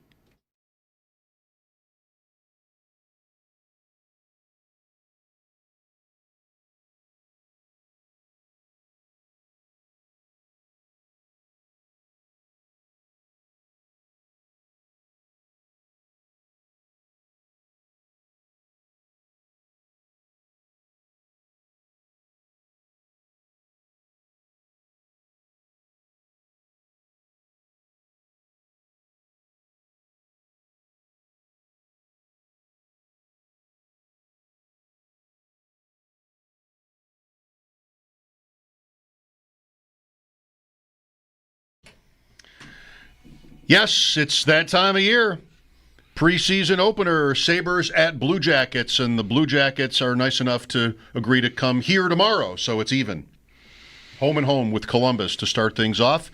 Mike Schopp and the Bulldog here. We've got Lindy Ruff coming up. We've got player interviews, and right now we've got Paul Hamilton on the West Her hotline for Paul, maybe about 7 minutes if you have that amount of time for us. Sure, I have as much time as you need. All right, I think that's what we need. 7, 8 minutes at the most. I'm just trying to figure that out here. Who's on this trip, if you know? Well, it's half of the guys that you'll expect on the team and then half guys from Rochester. Like you'll see 2 lines that you likely will see with the Sabres, Kulik with Quinn and Doan, Krebs with Melenstein and Danforth.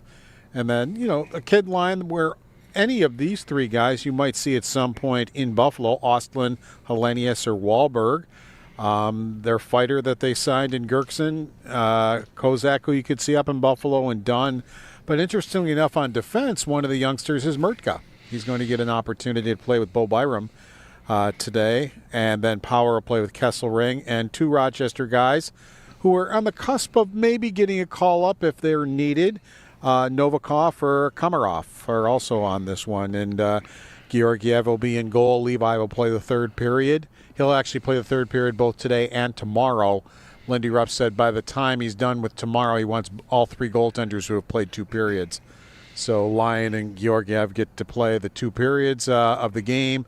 Levi gets to play the 3rd period in both games. Do we have an update at all yet on a timeline for Ukko-Pekka Luukkonen? Possibly on the ice tomorrow, maybe later in the week. Lindy Ruff, when we talked to him after the scrimmage on Saturday, did not expect him in either game. He has not been in practice yet. You see him walking around, or he watches practice from behind the bench. But he has not come to practice yet. So, that's still up in the air. And it's still a bit of a puzzle to me what they're doing here. Because if he comes back and gets healthy, what are we going to do, the 3 goaltender thing again? I mean, that was horrendously bad. It didn't work for anybody. Or what, are you going to send Georgiev down to back up Levi in the American Hockey League? I mean, I just don't know exactly how this is going to break down if Luukkonen gets healthy. That would be my bet. That Georgiev would have that role, but he, of course, would have to go through waivers to make that happen. And, I think that should probably go fine. And if it doesn't, then also probably fine. But, they do have him here for insulation. And, if UPL ends up healthy sooner rather than later, then they're going to have to do something. Because the 3 goalie, I just can't even fathom them trying to go down that road again after the way it went. With this group, you never know what they're going to do. And, you'll hear Georgiev in a little bit talk about it's kind of like, what are you doing here?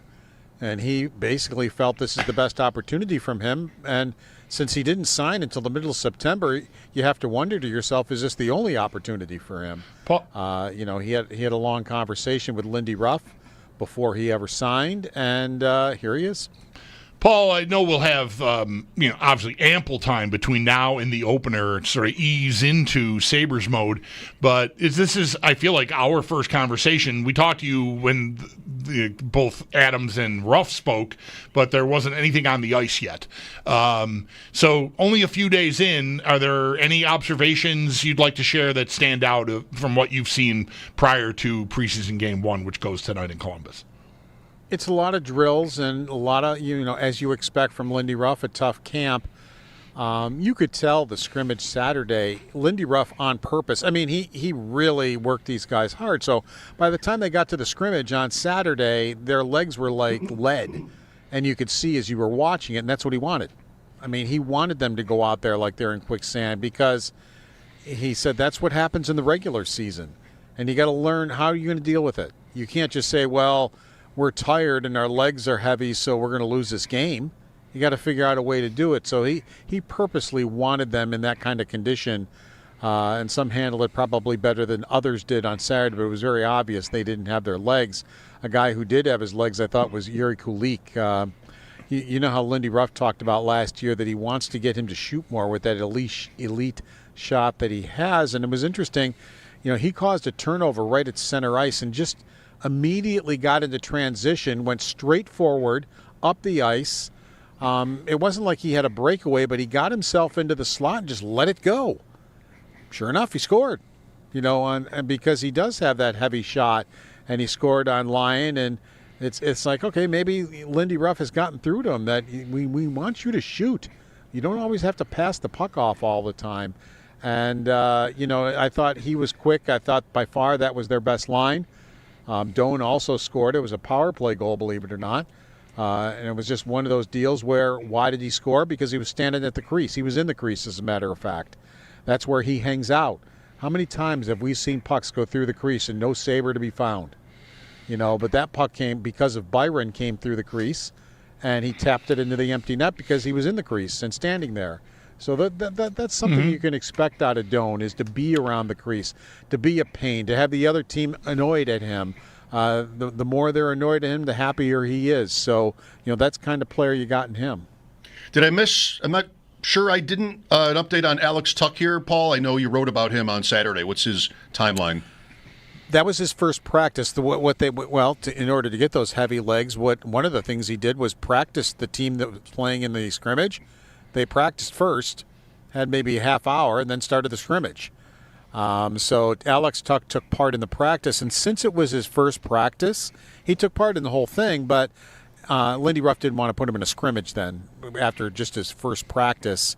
And it was the same thing kind of for today. It was like everything went well. He did everything. It's no setback or anything, but Lindy Ruff was definitely not going to put him in this game, and he's kind of him-hawing around if he's going to put him in tomorrow's. He said he might want him to do another practice with the team. He said it's going to kind of boil down to maybe we'll see how he feels in the morning type of a thing. But they just want to get him ramped up before they throw him in a game. You got 4 games this week, so it's not necessary that you got to toss him into tomorrow's game. Paul, real quick, we'll visit with you again in about a half an hour or so. But before you go this time, not that I'm expecting you to have a whole long scouting report on the Columbus Blue Jackets with this being preseason game number 1. Maybe you can at least just tell us what you think their lineup looks like. Is it similar to Buffalo's? As we turn to our spotlight here, brought to you by Tullamore Dew Irish Whiskey. When it's game time, it's Tully time. I would expect it to be more veteran-laden, kind of like Buffalo's lineup will be tomorrow at home. That's usually why these preseason games kind of get away, because one team is traveling, so they don't really bring their, quote, stars or big veterans. They bring some, like Buffalo is in this game. And then the home team usually will dress a pretty representative lineup, which I would expect Columbus to do. And then Buffalo tomorrow, you'll see Thompson. You'll probably see Dahlin. You might see Tuck. Zucker. You'll see those guys more on the home. So that's what I would expect to see from Columbus, more of what you'd see in the regular season than what you're going to see from the Buffalo Sabres. Thank you, Paul. Enjoy the game tonight. Okay, take care. Now we turn to Lindy Ruff and some of his comments.